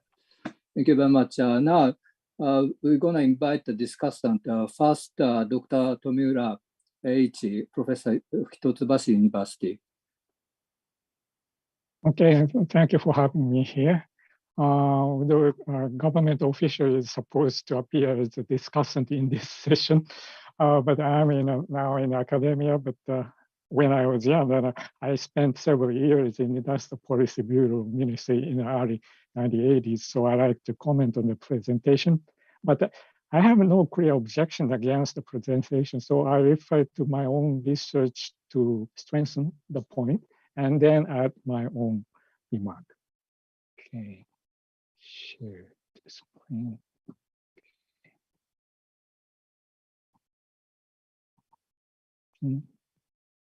Okay, Professor Goodley emphasized the risk of old industrial policy, the ghost of grandpa, And on the old industrial policy, my personal experience is I was deeply impressed by the Professor Goolsby's classic paper published in the year 1998, pointing out the unintended hidden cost of R&D subsidy. And my personal research also find a similar finding in the case of industrial relocation policy in Japan. The policy was successful in relocating manufacturing plants from the urban core to periphery, but the unintended consequence of this policy was widening core-urban gap in productivity. So we need to evaluate industrial policy, including the effect on unintended outcome. And then next, I agree with Professor Rano on the importance of private capital in industrial policy. And my own research cited here also confirmed that industrial, in this case, the industrial cluster policy project in Japan was successful only if the local bank are involved as the main bank. So industrial policy cannot be successful without commitment of financial sector. I think these points echo what was raised in the previous session, and especially serious in the new form of industrial policy. And I'd like to add my own words on new industrial policy. In the old industrial policy, the policy target was simple, and the volume production, export value, or number of workers in the target industry. But in the new policy, targets are often multidimensional: resilience, innovativeness, intangibles. And the policy tools are simple in the old age: tax break, subsidy, tariff. But now the policy tools are indirect or soft: facilitation, non-tariff barriers. All these are hard to measure. So we face fundamental measurement problem. And we also have a very strict standard for policy evaluation, especially in the identification of causality. And in the case of industrial policy, randomization is practically impossible. So we need high quality data for policy evaluation. These are challenges for new industrial policy, but I think we have a good news too, that the high frequency big data are accumulated in private sector. And we also know that the recent research development in urban or regional economics on place-based policy provide us an excellent research result in designing identification. So it is important for us to design that correction scheme in advance before the start of policy project for policy evaluation in the future. Without such forward-looking data correction efforts, policy evaluation will end up with inconclusive results due to insufficient data. I heard that Japan's IEA-METI is planning such a trial. I expect further collaboration among government, industry, and academia for data collection in this direction. Thank you. Thank you very much, Dr. Tomiura. You had a new perspective on the evaluation of new industrial policy and importance of data collection and data design. Thank you very much. Now we're going to listen to Dr. Philipp Steinbach from Federal Ministry of Germany. Yeah, thank you so much. Thank you for having me and for this highly interesting discussion. For the sake of clarity, I will be brief and maybe a little bit provocative. So I basically have 4 points. My first point, and I mean, this is what most of the interventions made very clear. It's not about if we need industrial policy, but what kind of industrial policy. So in a way, this is almost trivial. However, I mean, only like a couple of years ago, my predecessor, his main task was actually to erase every word of industrial policy from documents and from policy programs here. So I mean, we have seen quite an important change here, and that is good. I think, and this has, this has been made quite clear in this conference and in many papers.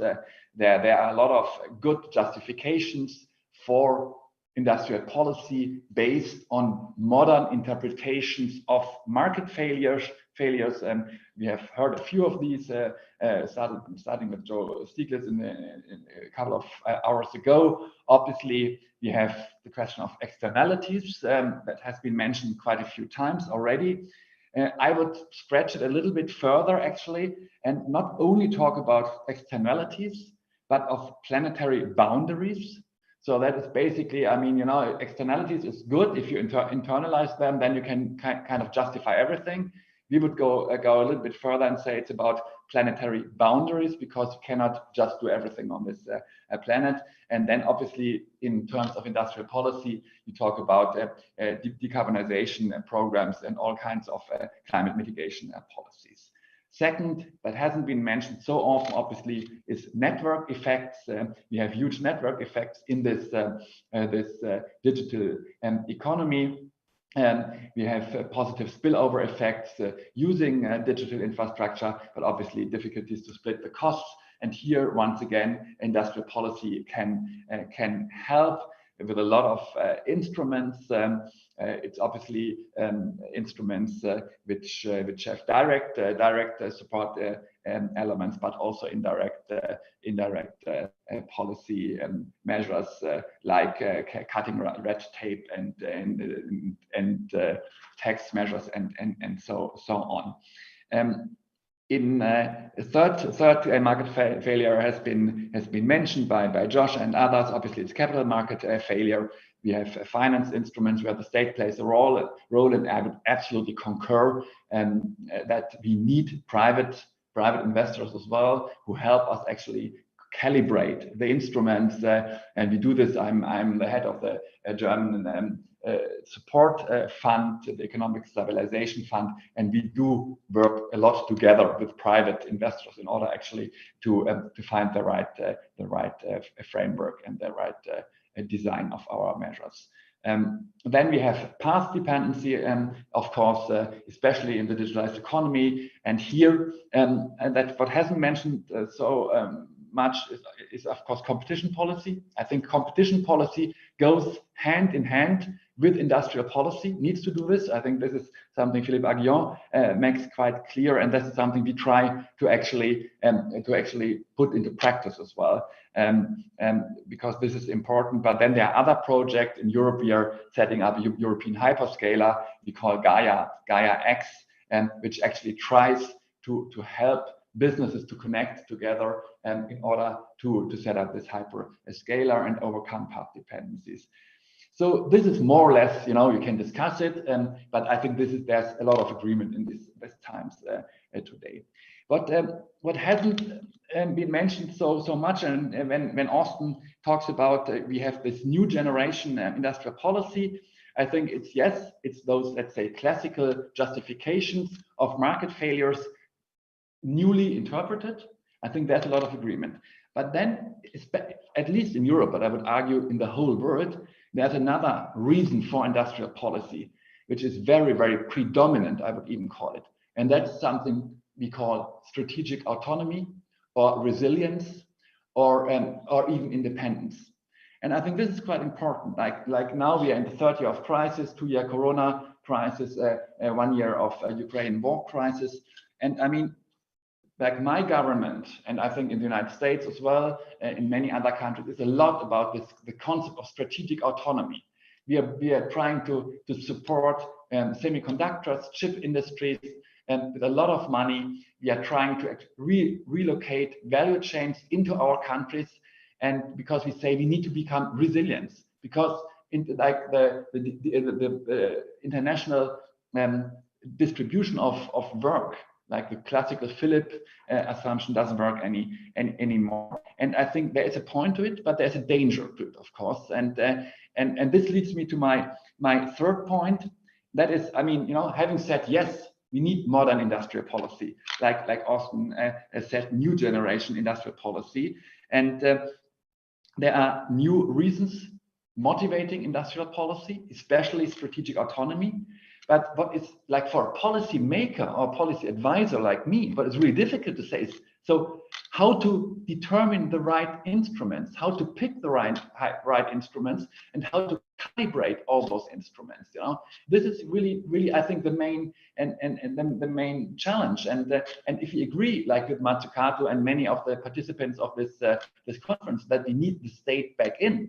And I'm in with that as well. It's a bit difficult, you know, to calibrate all those different instruments in order to trying to do like modern industrial policy. And here, like, I think I would like to hear a little bit more how this can be done, you know, not that we need modern industrial policy. What kind of modern industrial policy, and what are the instruments, and what are the ways to determine like the instruments? This is really like, once again, for a practitioner like me, this is the challenge, because my department colleagues, they all come up with brilliant ideas, totally justified on because there are market failures. They tell me, okay, we need this program to support decarbonization, we need this measure, and so on, and how to find the right mix. I think this is key, and here I am.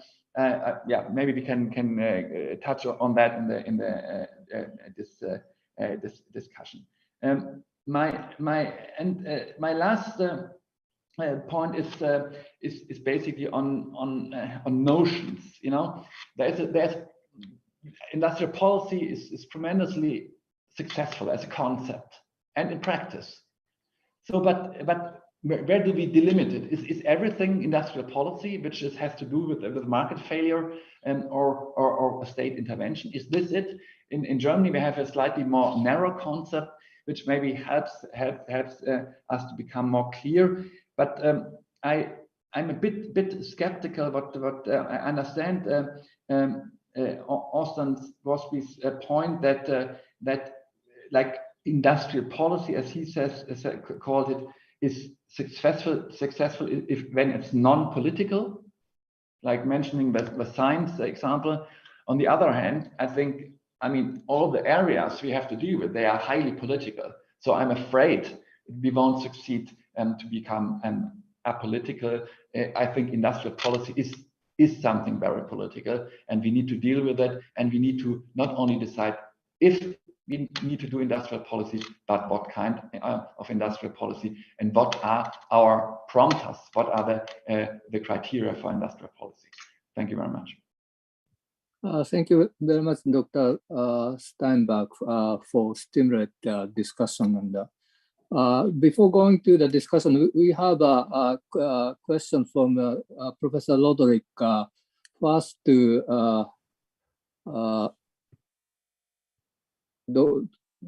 Professor Lerner, can you say a bit more about what private sector involvement means in practice of these programs? That is a question to Dr. Lerner.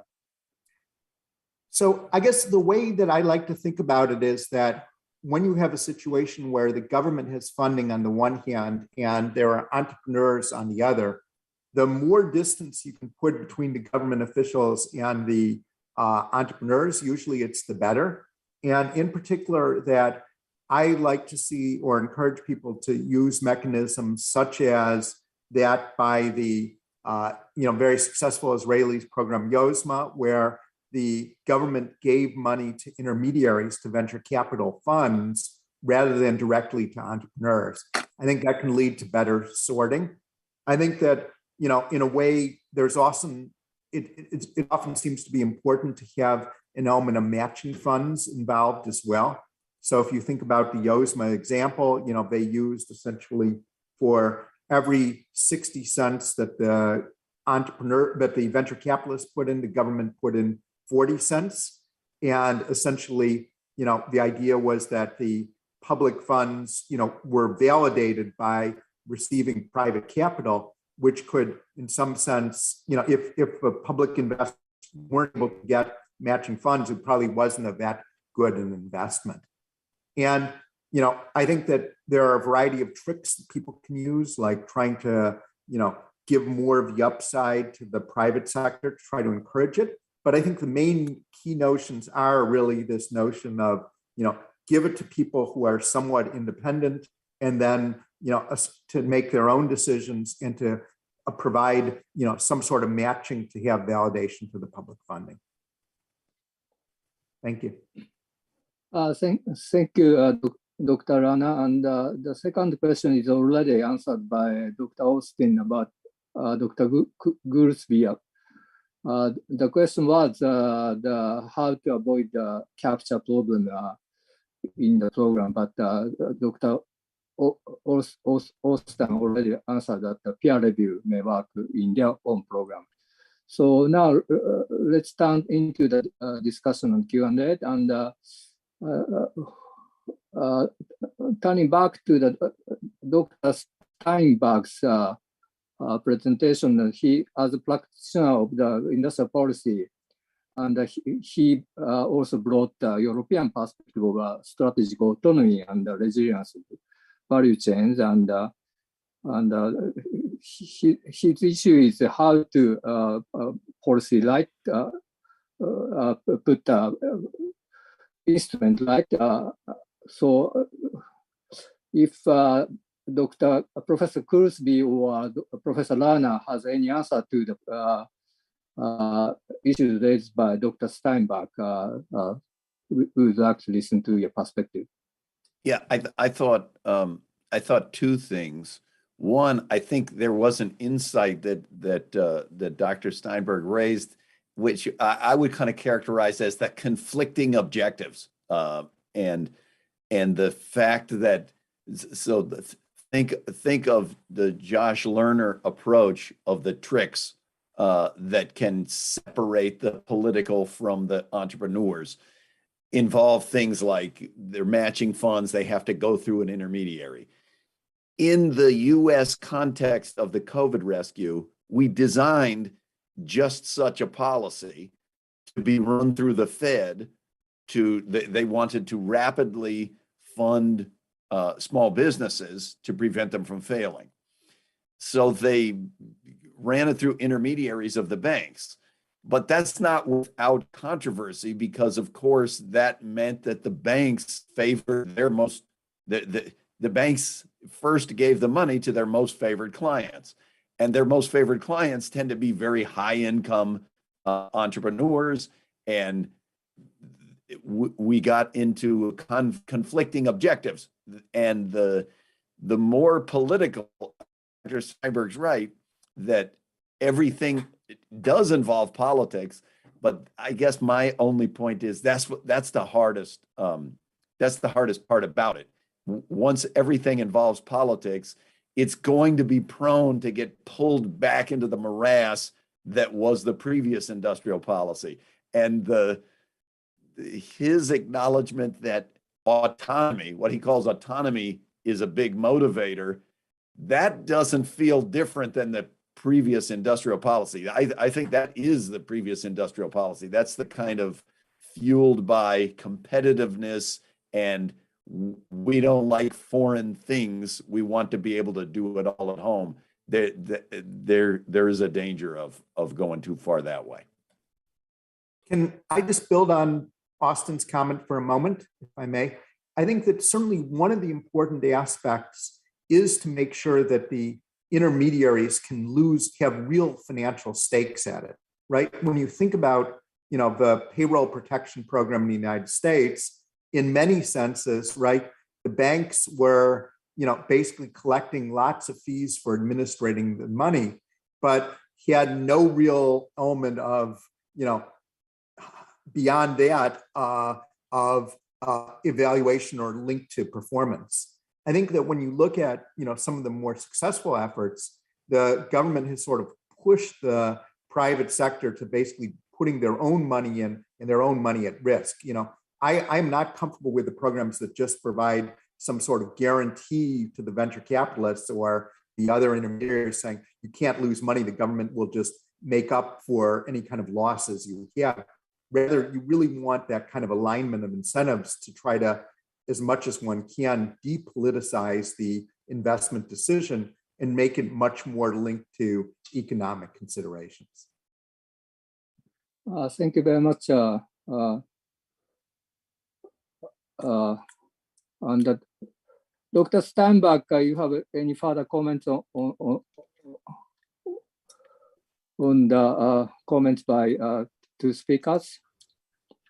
Yeah, I mean, if I just can come back, I mean, I would agree with Boston Goolsbee that that probably like the motivation of industrial policy was like first generation industrial policy was very much national in a way as well.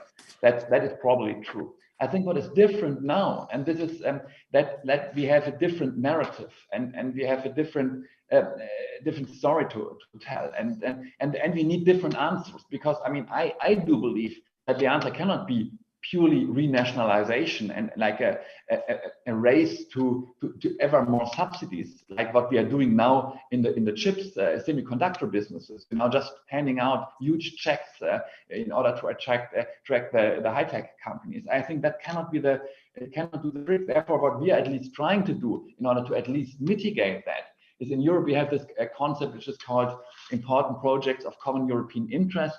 That means at least we have to team up with different states in Europe with a high R&D content, and only if you do that, and if the European Commission clears that, then we are allowed to subsidize that. So I think this is one possibility, and then obviously there are different agreements how to actually strengthen the resilience and strategic autonomy, which doesn't necessarily only have to be renationalization. So this is basically, I mean, I agree that you can say at the end it boils down to similar things, but I think it is important. It is important that you are aware that justifications are changing, necessities are changing, but the answers don't have to be the same like in the first generation policies. This is I think my main point. Sorry for the phone. Thank you very much. 30 seconds left, and Dr. Tomura mentioned about forward-looking policy evaluation. If anyone has any comment on that?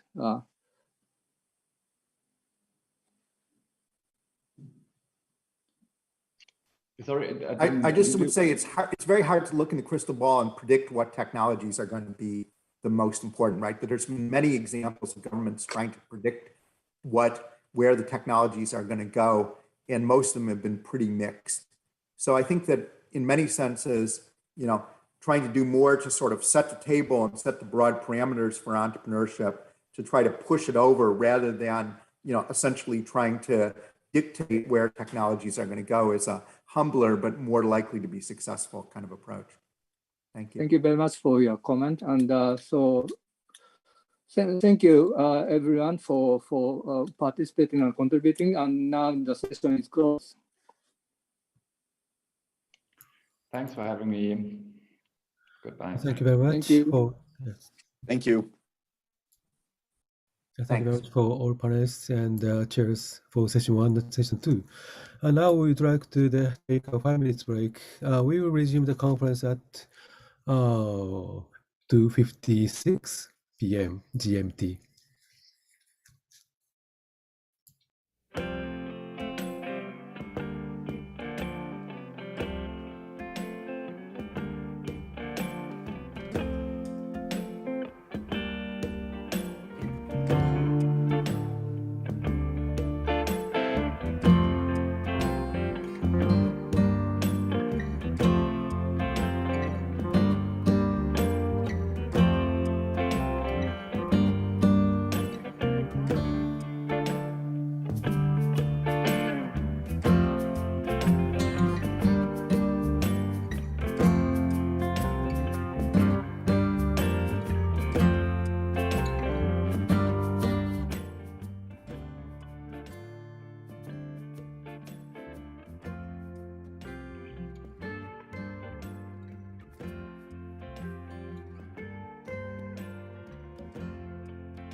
We are going to have a panel discussion with very distinguished speakers, and we have a very exciting lineup.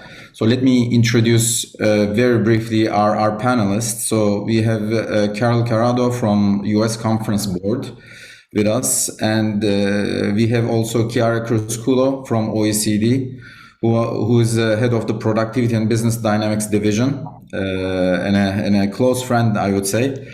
And we have Piero Ghezzi, who is a former Minister of Production from Peru.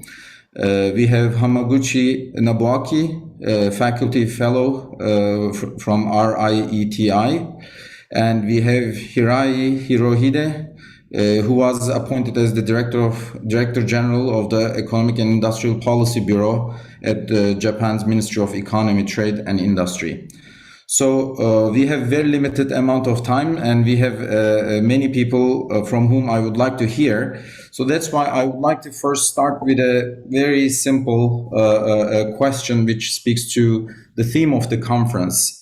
So what should be the new ways to think about industrial policy to make it more effective? Carol, can we start with you? And I would like each speaker to take 5 minutes in this first round, and then I will follow up with some additional questions afterwards. Okay, thank you so much, Ufrik. And it's just really a delight to be here and to have heard the discussion up to this point. So to address the question that was just asked, I'd like to go back to sort of, I guess, a theme of Alston Goolsby's presentation, where he made the point that this is not your grandpa's industrial policy. And I would say this is not your grandpa's economy either. And perhaps there's many ways that one could elaborate on that, but I want to just zero in on how on the intangible economy, and in particular, within the intangible economy, the rise of proprietary data as an important factor in competition and digitalization. Why would I just sort of jump to that like right away? Well, the thing is that intangible assets have now grown to be very large in most economies. In the United States, intangible investment is now about 17% of GDP. It's smaller in Japan, but still very vital and important. And we normally think of these assets as being really important because they generate returns above and beyond what the investor puts into them. So we have, it's an engine of productivity growth. What's different about data? Well, data tends to be proprietary, at least the modern uses of it. It's more like Coke's secret formula or the formula for Chanel No. 5. It's like obvious that people are using it. It's not a secret. But the proprietary data that trains algorithms can't be copied like a blueprint that's patented. This has economic implications for not just productivity, but also competition.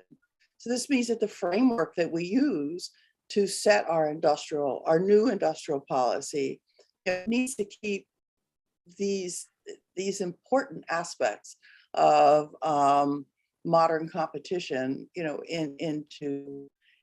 it needs to factor them into their analysis. I could elaborate on that, but that's sort of a key takeaway point I'd like to start this discussion off with. Thank you. Chiara, what do you think? Yeah, I mean, this is the $1 question, I would say, and perhaps let me just make a couple of points which probably reiterate and reinforce some of the issues that were already raised.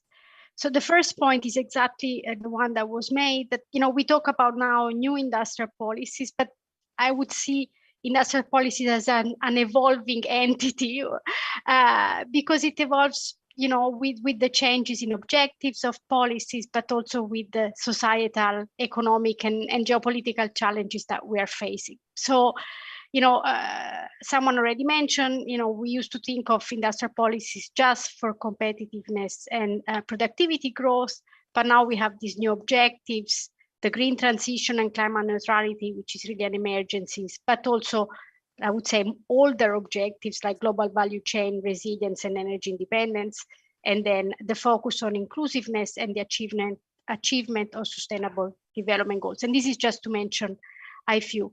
And let me also make some example that draw from recent analysis that we have done at the OECD to make this point.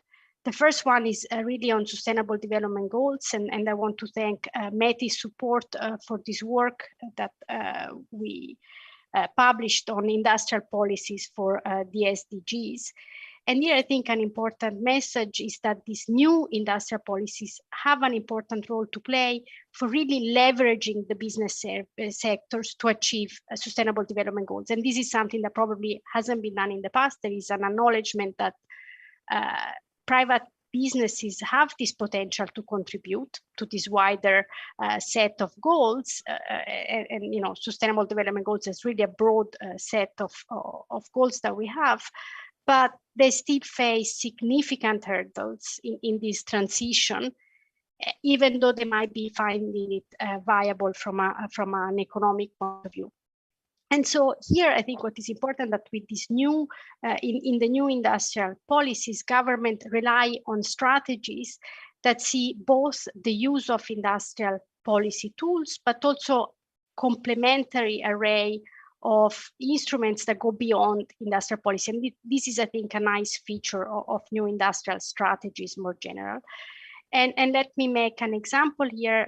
When we think about gender equality in the business sector, which is one of the SDGs, most countries have gender balanced and equal pay requirements, but some countries actually complement these sticks with carrots that really reward these virtuous firms. And let me mention, for example, Eruboshi firms in Japan, which is the certification for proactive firms in the promotion of women's participation in the workplace. And this certification then brings benefits with it, for example, priority in public procurement, and also support to entrepreneurs. Similarly, let me make the second example and then I'll stop, which is on climate change industrial, carbon neutral strategies that are adopted now by many countries. We studied in detail the Dutch one, which has like two pillars, one focusing on reducing carbon emission via a forward-looking carbon price, and the second pillar to really focus on the development of green technologies and the adoption of green technologies. Now, while this is particularly important, I think the devil is really in the details, and the design of the second pillar actually, by design, and I'm not going to go into detail, but really ended up targeting adoption rather than demonstration and pilot, and so did not support those emerging technologies, for example, hydrogen, which are really necessary for carbon neutrality in the heavy industry. So again, there is this trade-off, which was common in the old technology between short-run and long-run objectives. And we need to use this wider range of policy instruments to address these different market failures. So this is something that I think we will need to deal in this new world. Thank you, Chiara. Piero, can we continue with your views? Of course, thanks very much. I'm going to answer your question based on my experience with Mesas Ejecutivas. It's a tool for industrial policy we designed and implemented when I was Minister of Production of Peru. We wanted to encourage productive diversification. We were faced with two main problems. The first is the aversion against industrial policies in Latin America because of the bad experiences in the 60s, 70s, and 80s. No? Indeed, industrial policy has such a bad name that we don't even dare to call them industrial policy. We call them productive development policies, but of course they're the same thing. No? The second is a dearth of actual instruments to implement the industrial policy. So we had to start pretty much from scratch. So to promote productive diversification, we tried to identify and remove the main bottlenecks that were withholding productivity, employment, investment in sectors. We started with sectors. I will go back there in a second. So, but instead of hiring a consultancy firm to write, about extensive diagnosis, a report about all the problems all sectors were facing, we started convening the main stakeholders at the national level of the sectors or value chains, and we started a process of cooperation, collaboration, trying to identify and solve the problems, and that's how we created the instrument called Mesas Ejecutivas. Of course, we need to solve multiple coordination failures. First, between a compartmentalized government at different levels, coordination failures also between the private sector and the public sector, and within the private sector. And many of these problems, of course, are very context specific. Again, we started at national level, but over time, it was clear that many of the problems were specific to the regions. And from the beginning, we emphasized execution. That's the reason why, hence its name, Ejecutivas. For a number of reasons. First, political times are very short, right? So we had to start from the beginning.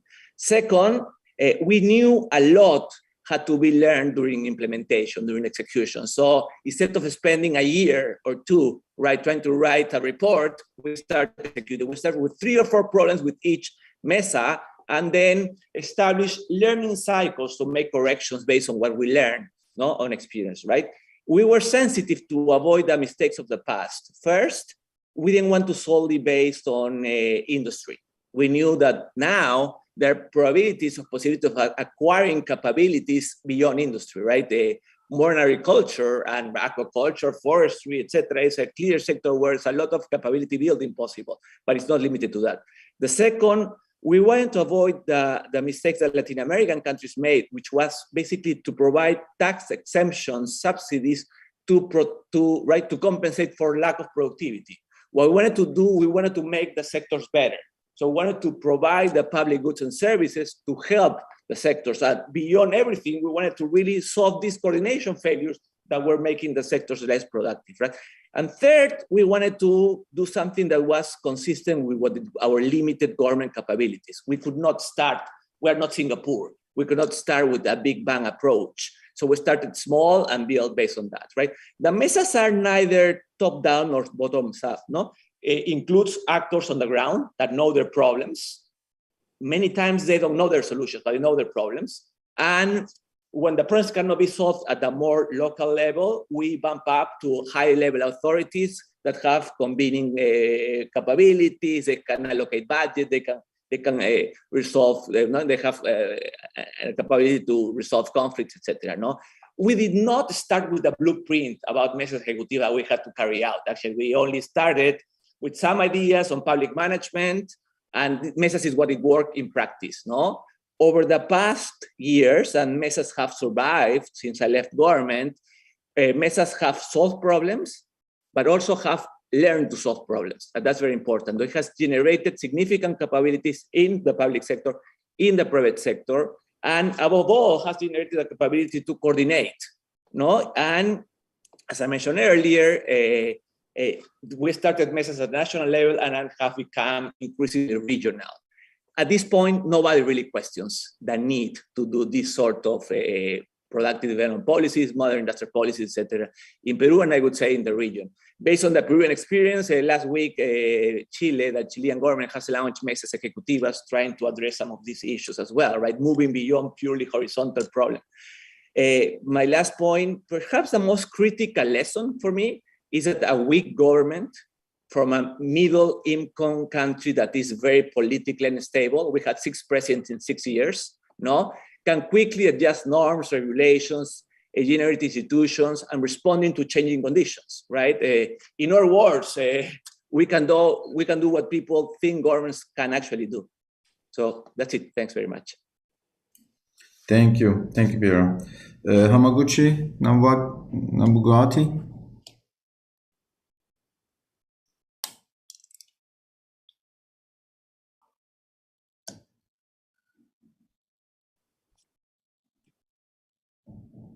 Okay, thank you. Thank you, and sorry for the interruption. And thank you very much for having me. I will first like to show this slide to motivate my discussion. This slide showed the changes in Japanese private banks' asset structure in the last 20 years. It is clear that the share of interest-bearing loans, commercial bonds, and stocks, which represent an investment in productive assets with business risks, is continuously declining. And recently, on the other hand, the share of government securities expanded until 2012 and recently replaced by the cash and deposit. Therefore, we can observe the tendency of the flight to risk-free asset. We need to look into the background with compounding uncertainties to understand the depressing investment outlook. We could make a long list of problematic features in Japan. Among others, the declining and aging population is a structural problem. Moreover, and very importantly, and we are heading towards a technological paradigm change toward a low carbon emission society and digital transformation, which increases further uncertainty.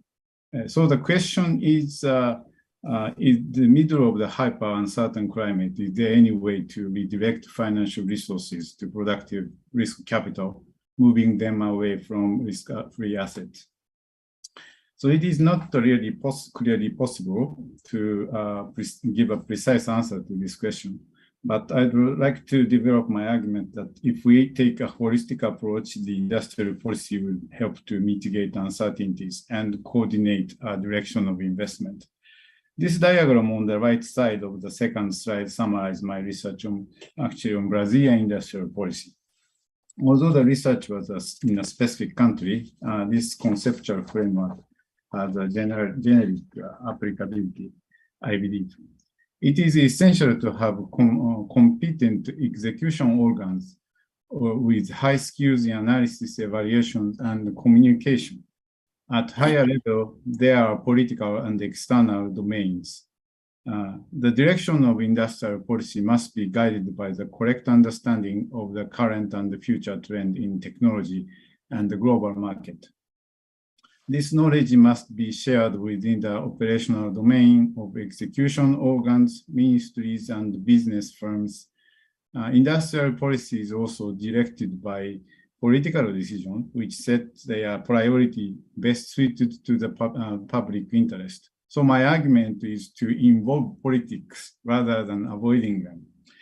The constituents of the operation domain share the responsibility for the compliance of directives coming down from the political domain.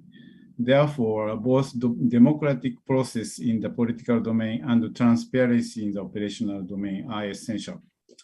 Within the operational domain, execution organs are the core of the coordination with ministries which provide projects with goals and budget, and the dialogue with business firms about the execution of the investment and the performance of exports, innovation, productivity, employment, and income generation using the leverage of finance incentives and regulations.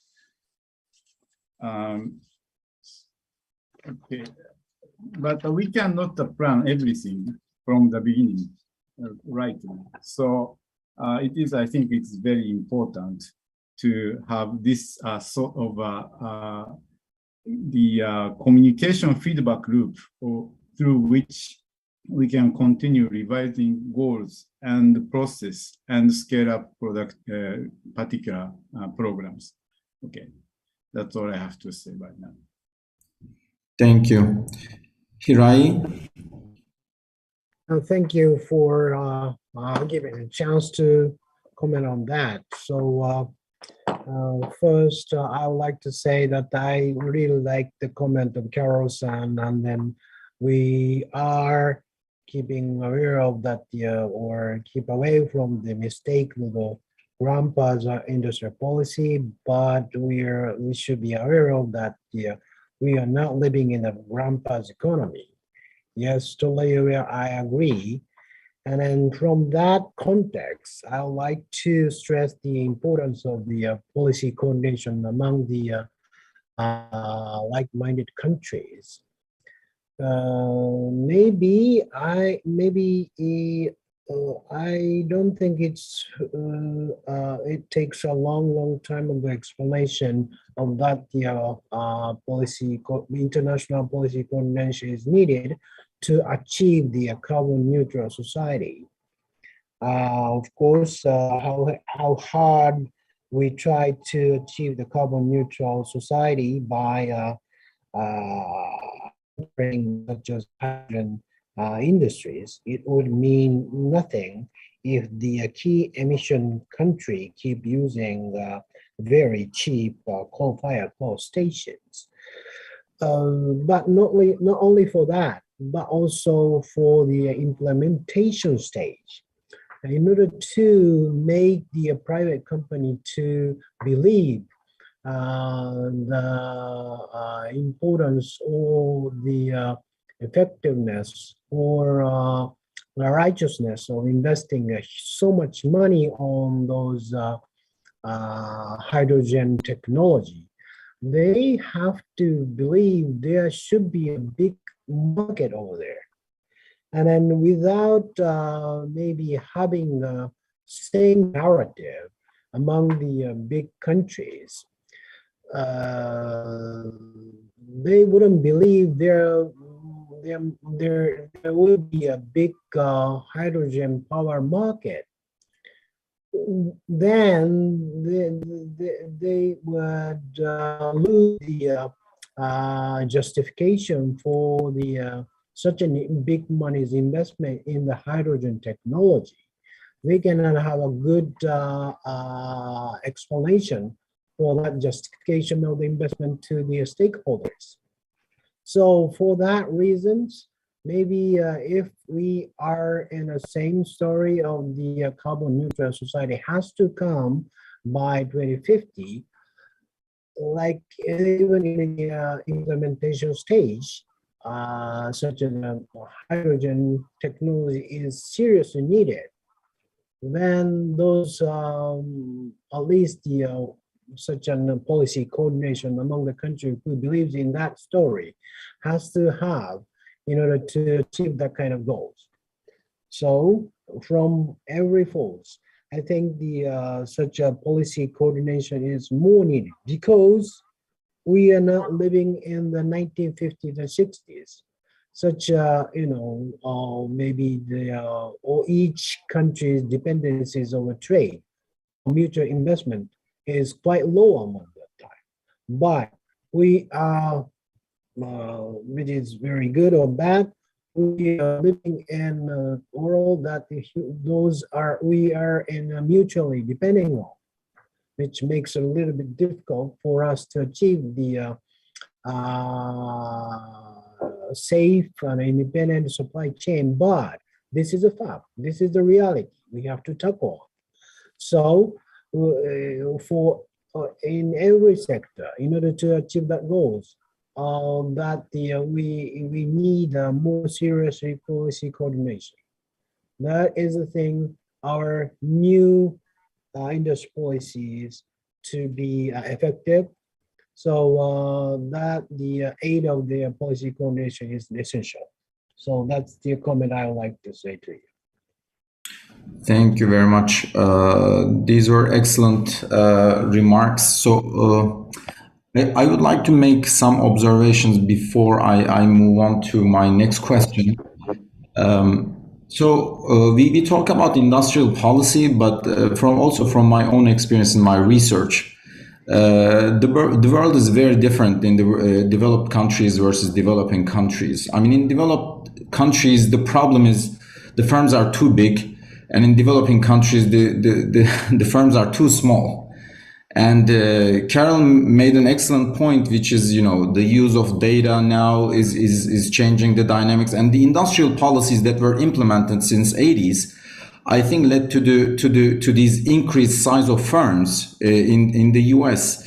So and the danger is that every country has their own problems, and trying to come up with a common set of industrial policy interventions, I think that's typically what the developing countries are trying to do, like trying to imitate what developed countries have done. And Josh showed some very interesting graph where a lot of the countries in his graph are investing huge amount of money for industrial policy with no return, mostly because they are ineffective. You know, they are pecking order of problems in many countries.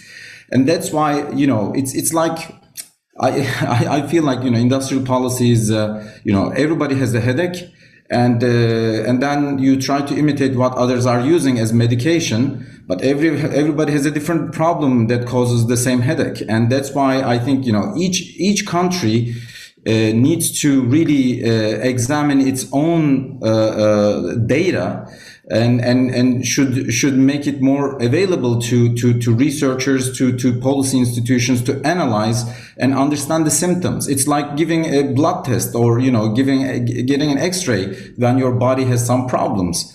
But somehow, you know, again, from my own experience, you know, many countries that needs a lot of medication are the ones also that are hiding their data from researchers. And I find it very, I find it very telling. I mean, just to give an example, you know, if the problem is a lack of trust, okay, you know, you don't trust on the institutions, you don't trust on the judicial system, etc. How can you invest in new technologies? How can you make your firms grow? And then, you know, there's a lot of R&D subsidy in those countries. Why would you benefit from those R&D subsidies? And typically, or think about, also Austin made an excellent point. If you don't have any engineers, for instance, if you don't have the right human capital pool, no matter how much, you know, money you give to these firms, if they don't have the right talent to hire, then nothing will come out. And also, the world has been changing dramatically, and we know that you know, those firms that are investing in software, in tech infrastructure, are making a huge step forward. And the issue is, you know, many of these countries don't even update their education system. They don't educate new software engineers, and they have very limited number of software people, and they are being hired by international companies from distance, and then the domestic firms are just suffering big time. And then the final remark, and that will move. I think there will be a nice transition to the next one. I think there's a policy horizon mismatch. Like, what's good for the society is not necessarily good for the politicians necessarily. I mean, of course, there are exceptions, but, you know, I think it's very challenging to convince all the politicians simultaneously. So then, you know, I think the next question is, what are the challenges in implementing the right policy? Let's say we came up with the right set of policy tools. What are the challenges in implementing those, so that we can also pass that barrier?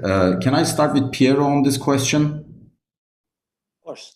I think the challenges are, well, first, I think like each country has to start, I agree with you, each country has to start with their own or its own capabilities, but those are dynamic. So even if you don't have, you know, like human capital, government capability, institutions start to build, actually implementing a lot of these policies, and trust.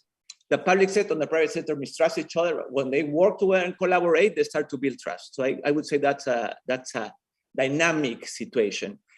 What are the challenges?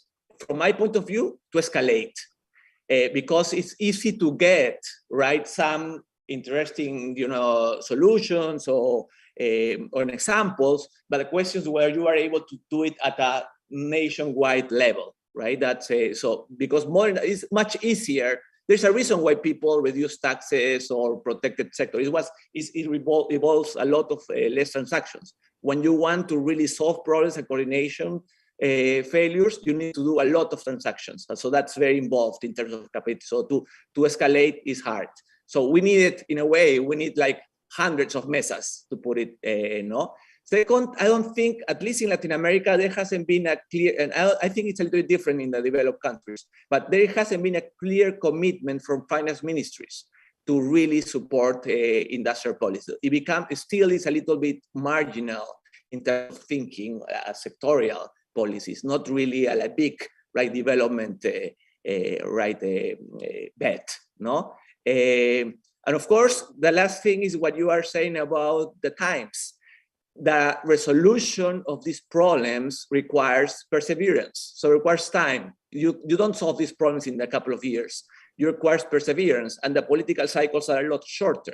So you need to make sure you have to generate that demand for continuation, right? I mean, like when I was about to leave before finishing as production minister, I said, okay, how do I do it? I just need to make sure there is sufficient demand such that the next minister, the next government has this demand to continue mesas ejecutivas. But those are the challenges I see. Thank you. Chiara, what's been your experience? You've been looking at the data, talking to policymakers. I agree with you. The first challenge to me is to understand, what the symptoms mean. It's not just about, being able to provide evidence on the symptoms, but what's the disease behind those symptoms. And I think that's where, good data, but also good policy evaluation is important. In terms of implementation, I think the big problem is some of these challenges really come from having winners and losers. When you start implementing, for example, climate change policies, you will hit harder on some than others.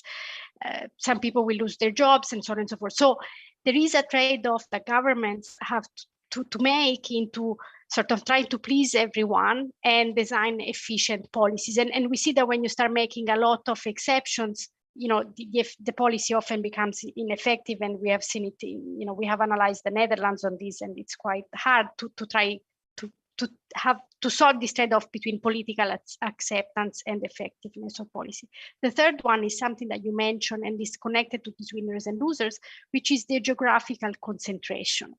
So again, you might hit or benefit particular regions, and that from a political point of view will translate in challenges for democracy, and we have seen it, whether we think about trade openness and closing down particular sector. The fourth one is one that was mentioned as well by Piero, I think, is the size of the policy. So, there is a big question here. Do we want to put all our eggs in one basket and really make a big difference, but then we might make the wrong bet? And this was mentioned, I think, by one of the speakers before. Or do we want to try to make little changes everywhere? And I think here it's important to think again of complementarities, and something that, Hide-san has already mentioned.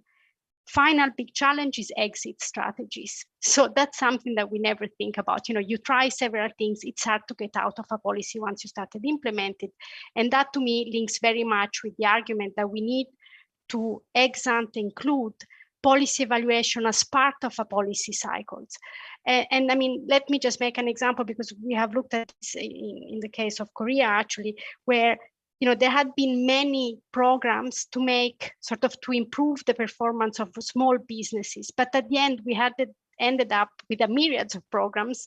And then there is even an information burden on entrepreneurs. And so people didn't even know where to go. And I know that the UK, and I know that Dan Mawson is in the audience, really downscale the number of these, and that needs courage, and that's not something that policy and political members like to do. You will not please everyone. That's, I think, to me, the biggest challenge. And let me give you back the floor, Ufuk. Carol, I want to continue with you, but I want to also expand on the very first point that you made, which I found very interesting. In this day and age, we are seeing companies growing extremely rapidly, especially in terms of their market share, but not in terms of employment. And so, this creates several challenges, of course, first in terms of employment, etc. But second, also for competition agencies, for instance, things are changing just in a couple of months. A company just explodes, and or it can shrink.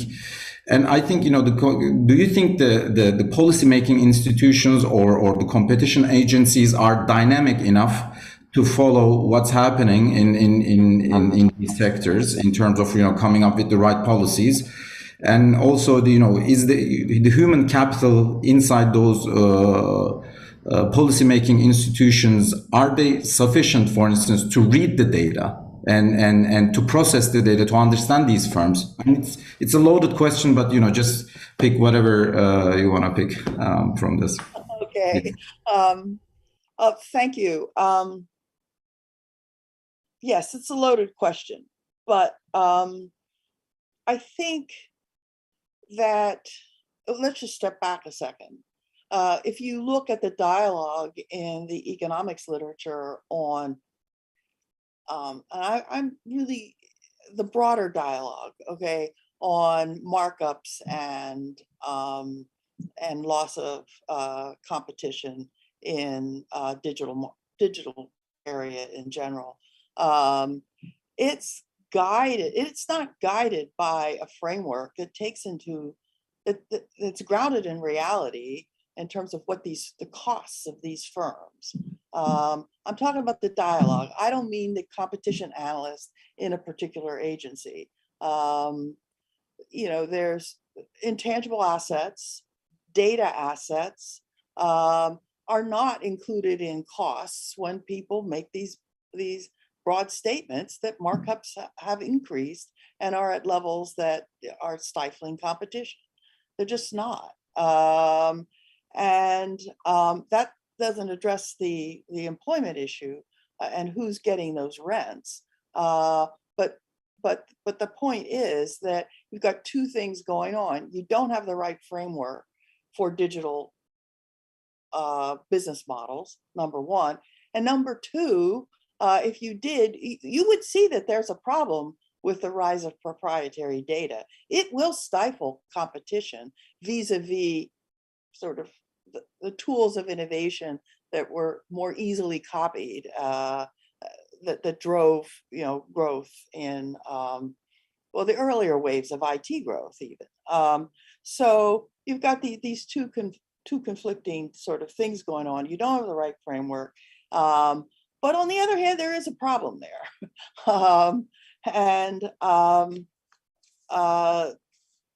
You know, I you know, at that point, I don't want to make any more general statements.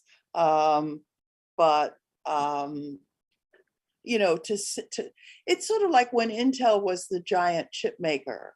You know, people went around in the United States saying, oh, it's dominating the market. It's dominating the market. And there'd be these arguments over economies of scale and don't they need to be as large as they are? Well, you know, they felt tremendous competition from their Japanese competitors, tremendous competition from their European competitors. I mean, it didn't happen in a vacuum. There was, in fact, a lot of competition. They just happened to be really big. It was their cost structure inefficient. I don't think anybody ever showed that. They just cried about the fact that they were too big. And a lot of that's going on now. And because we don't understand the cost structure. I'll just sort of stop there. I think there's some proactive things that can be done. I mean, that's sort of the positive thing I'd like to say, which is policies to promote data sharing. And this has to be in industry specific because, well, it just does. Probably the past experience with industry data sharing is probably very well exemplified by credit scoring companies, which just grew up in the private sector, where they sort of figured out, well, if they shared all this information on people's credit worthiness, that they would all be better off. And that's actually a small industry in terms of revenue, but when you think of the economies that it has enabled small mortgage bankers to assimilate, it's actually really amazing. I mean, nobody's ever measured what the social benefits to that are. Fast forward to more recent experience in the UK, they have something called open banking, where financial institutions have been told that they need to share information on consumer accounts. So that makes it easier to for consumers to shift among businesses in the market. I don't think it necessarily solves the problem of entry, which is one of the things that we want to promote, I believe, with growth. But if you go industry by industry, you know, how is data being used, and how is it different from the old-fashioned blueprint that you patented and everybody else could copy after a time? I think you would come up with maybe some insights about how to proceed. And in terms of energy, if I could just sort of say one thing, it's been a lot of sort of focus on biomass.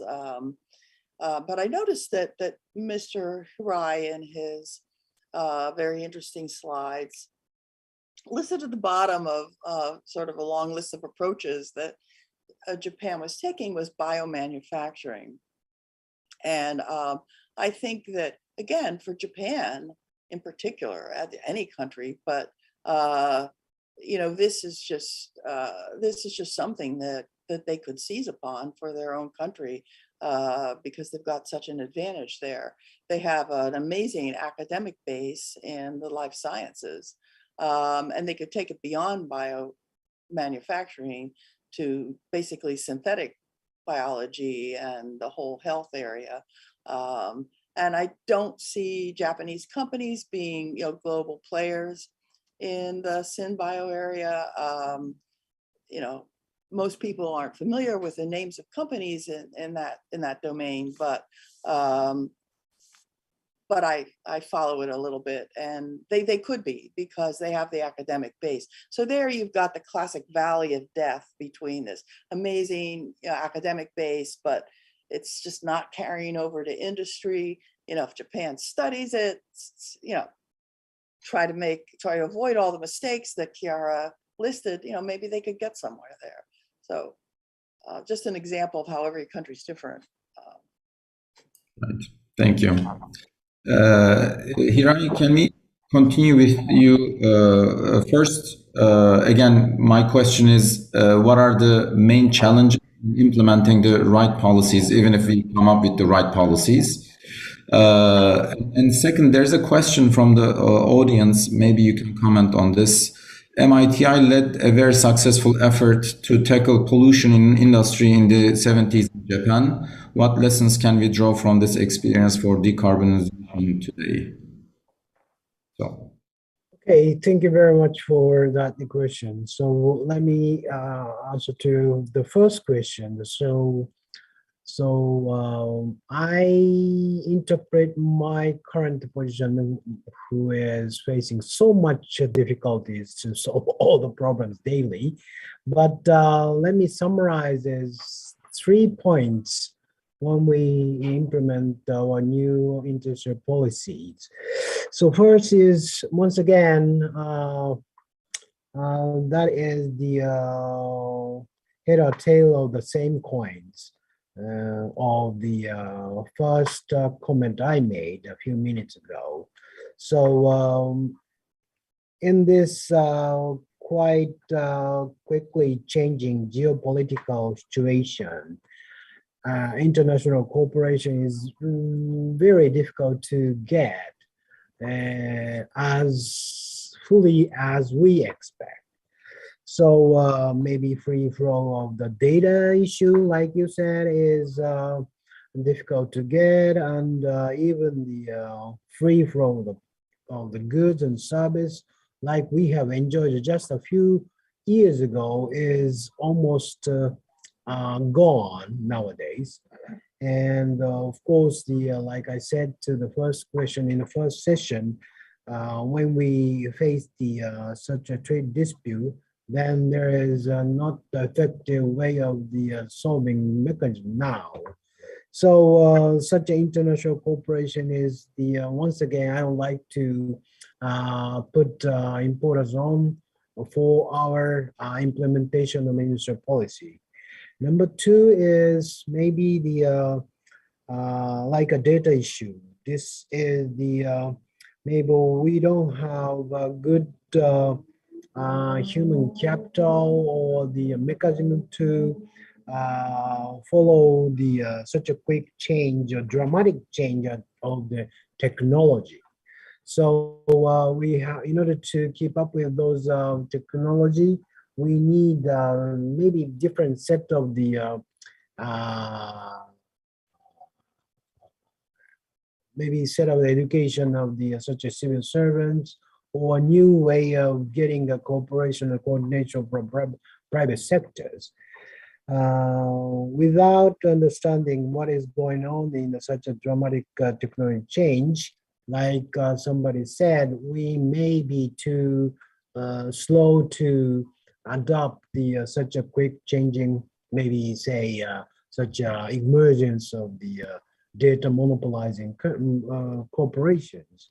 So that is the second challenge we have to tackle.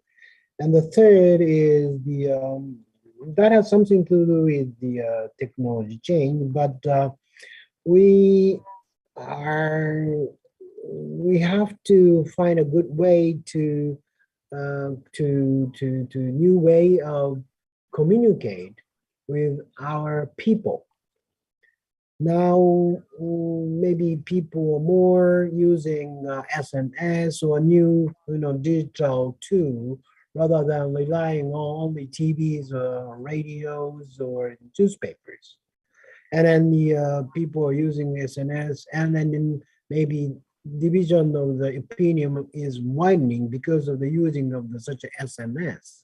That is, widely pointed out. But in order to get the consensus among the society, maybe those way of the delivering good information or enough information to discuss the how our society goes is indispensable. So we have to make it out what is the best way to distribute the good data or the good groundwork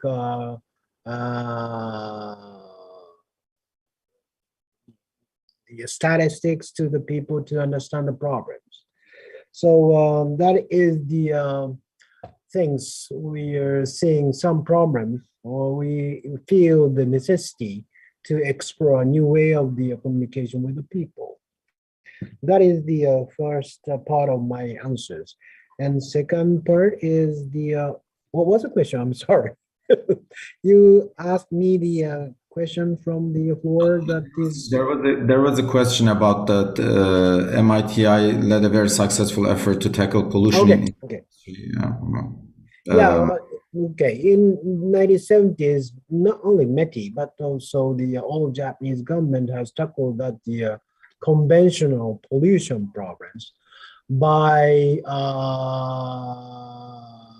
introducing some regulatory rules to prohibit the way of using chemicals or way of emitting some hazardous gases and waters in the public areas.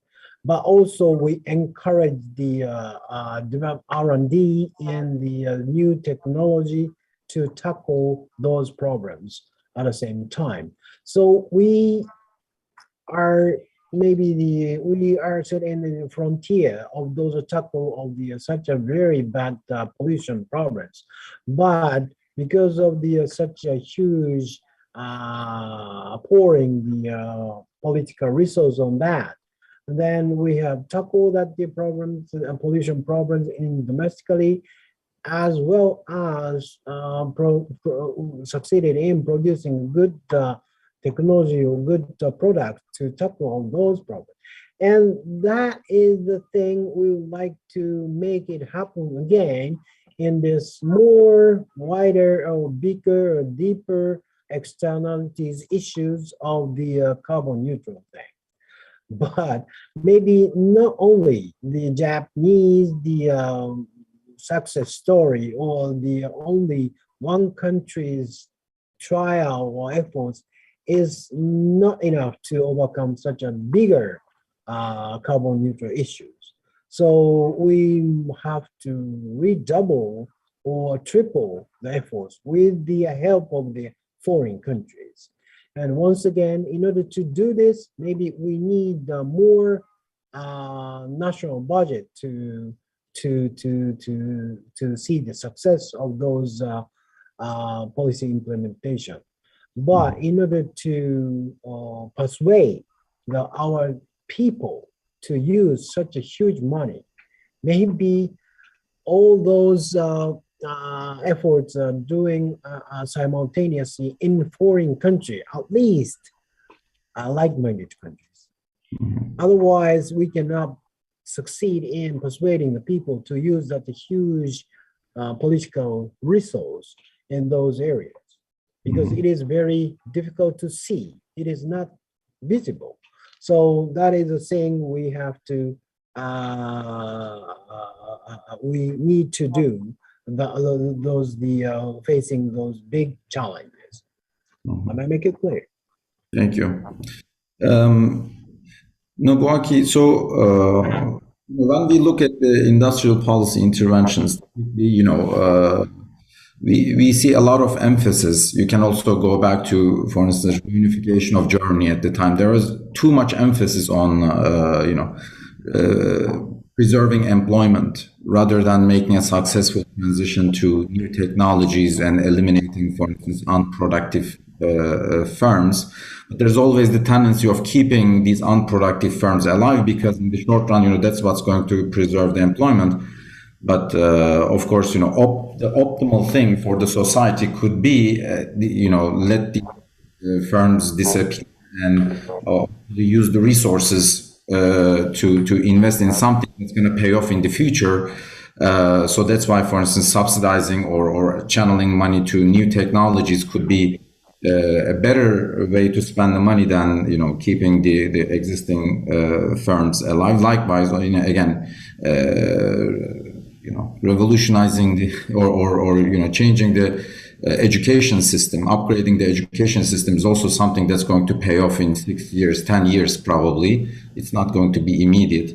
So what do you think would be the way to implement these policies that are better for the society, but not necessarily for the policy makers?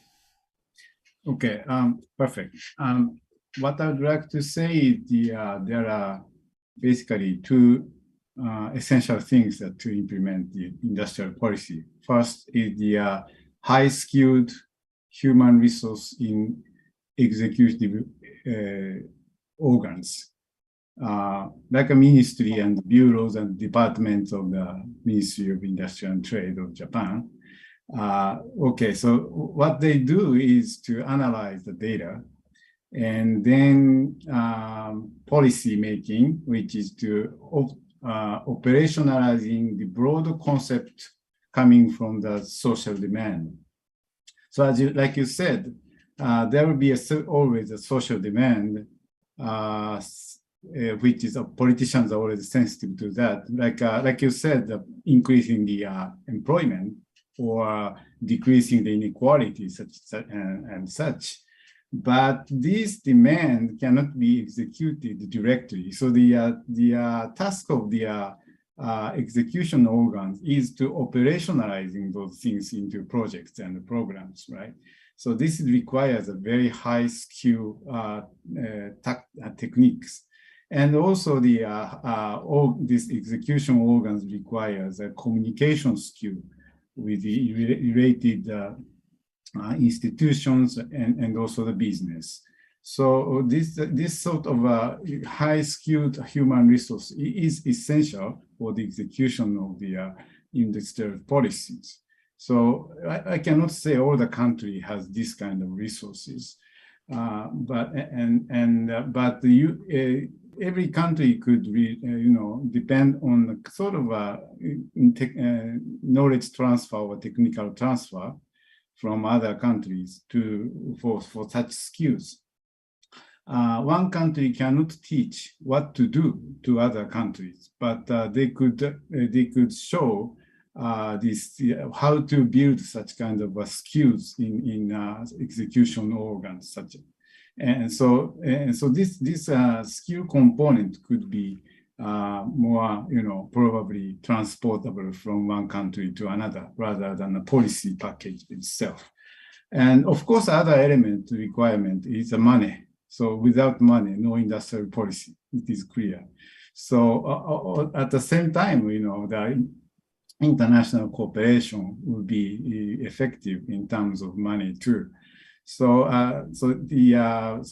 wrapping up, I think the core role of the execution organs very highly skewed is a kind of essential thing to operationalizing the whole social demand into the policies. Thank you. Thanks very much. Indeed, you made an excellent point, and also, Chiara also mentioned this earlier. The way industrial policy typically executed is that new subsidy programs are just being designed on a regular basis over time without shutting down the earlier ones. So as a result, you end up subsidizing every part of the economy, and then the prices are completely distorted in equilibrium, and then things are going in some totally unpredicted direction. So no policy ends up, everything starts to cancel each other out, and you're just distorting the economy basically. And so that's why it's stunning. It's stunning not to see even a proper impact analysis when so much money is being given for subsidizing firms, for instance. Okay, so we have 3 minutes left from the panelists. Are there any last-minute remarks? I may want to mention something. I think that the main problem there is actually the subsidies don't seem. I mean, economists we tend to think that we change the prices and everything gets fixed, and subsidies are supposed to change the relative prices.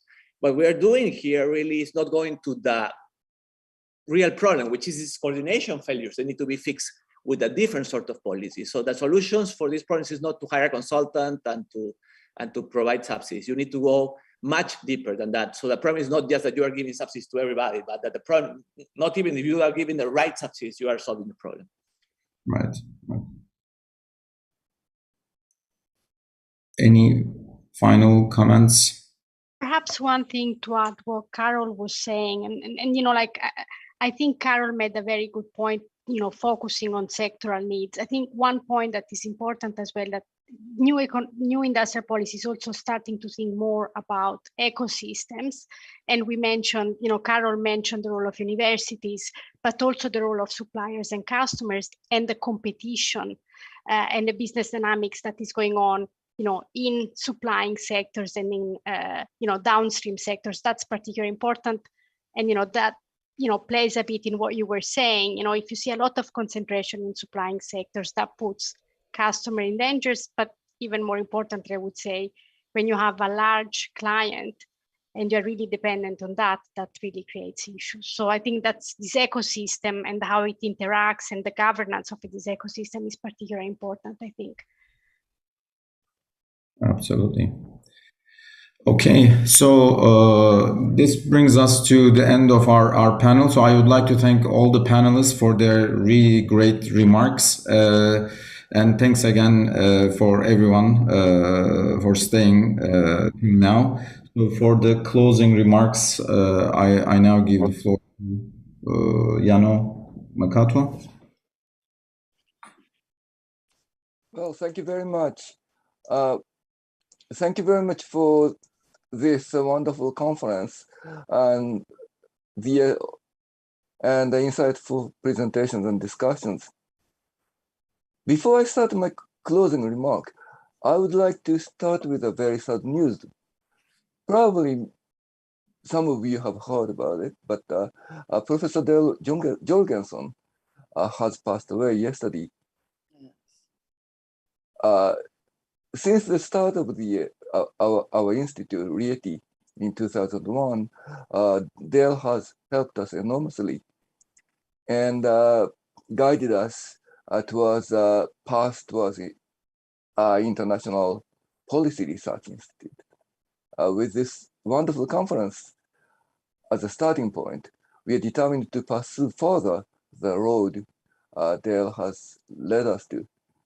I'm very, very grateful to him for doing that.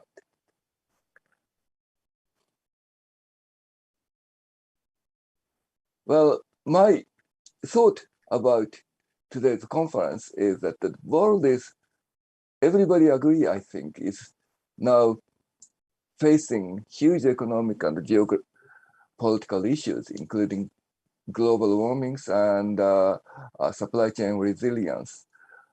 listening to today's presentations, I understand that the industrial policy is indispensable to tackle those issues, and everybody agrees on it today. Having achieved the rapid growth of until the end of the 1970s, I suppose, the Japanese government has more or less stayed away from industrial policy since the year 1980s. However, in consideration of the issues we face now, the government is now turning its attention towards the new industrial policy, promoting green innovation and contributing to form a new global supply chain. Since this itself within Japan is a big policy change, we face a serious public scrutiny on the validity of a policy choice. And towards this end, at RIETI, we started the EBPM Center in April, at which we are to study the design of a particular policy and to evaluate the effect of a particular policy. The challenge we face is the sheer size and actual uniqueness of a policy dealing with such an issue as global green innovation and supply chain resilience. What actually you have to do is a large-scale cost-benefit analysis for a really big new project. And unfortunately, we don't have such a economic method. And at RIETI, we attempt to develop such a method from now on. Today's conference, I believe, has laid out the very important foundation for this endeavor. For that, I would like to thank every one of the participants. I thank you very much for meaningful and insightful discussions. Thank you.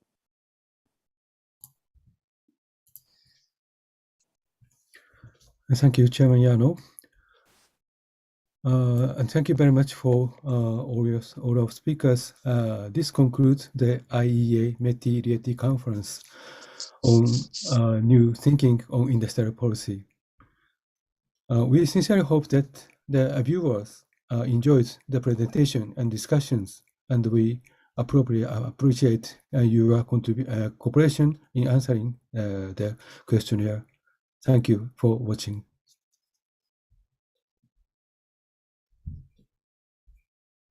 Recording stopped.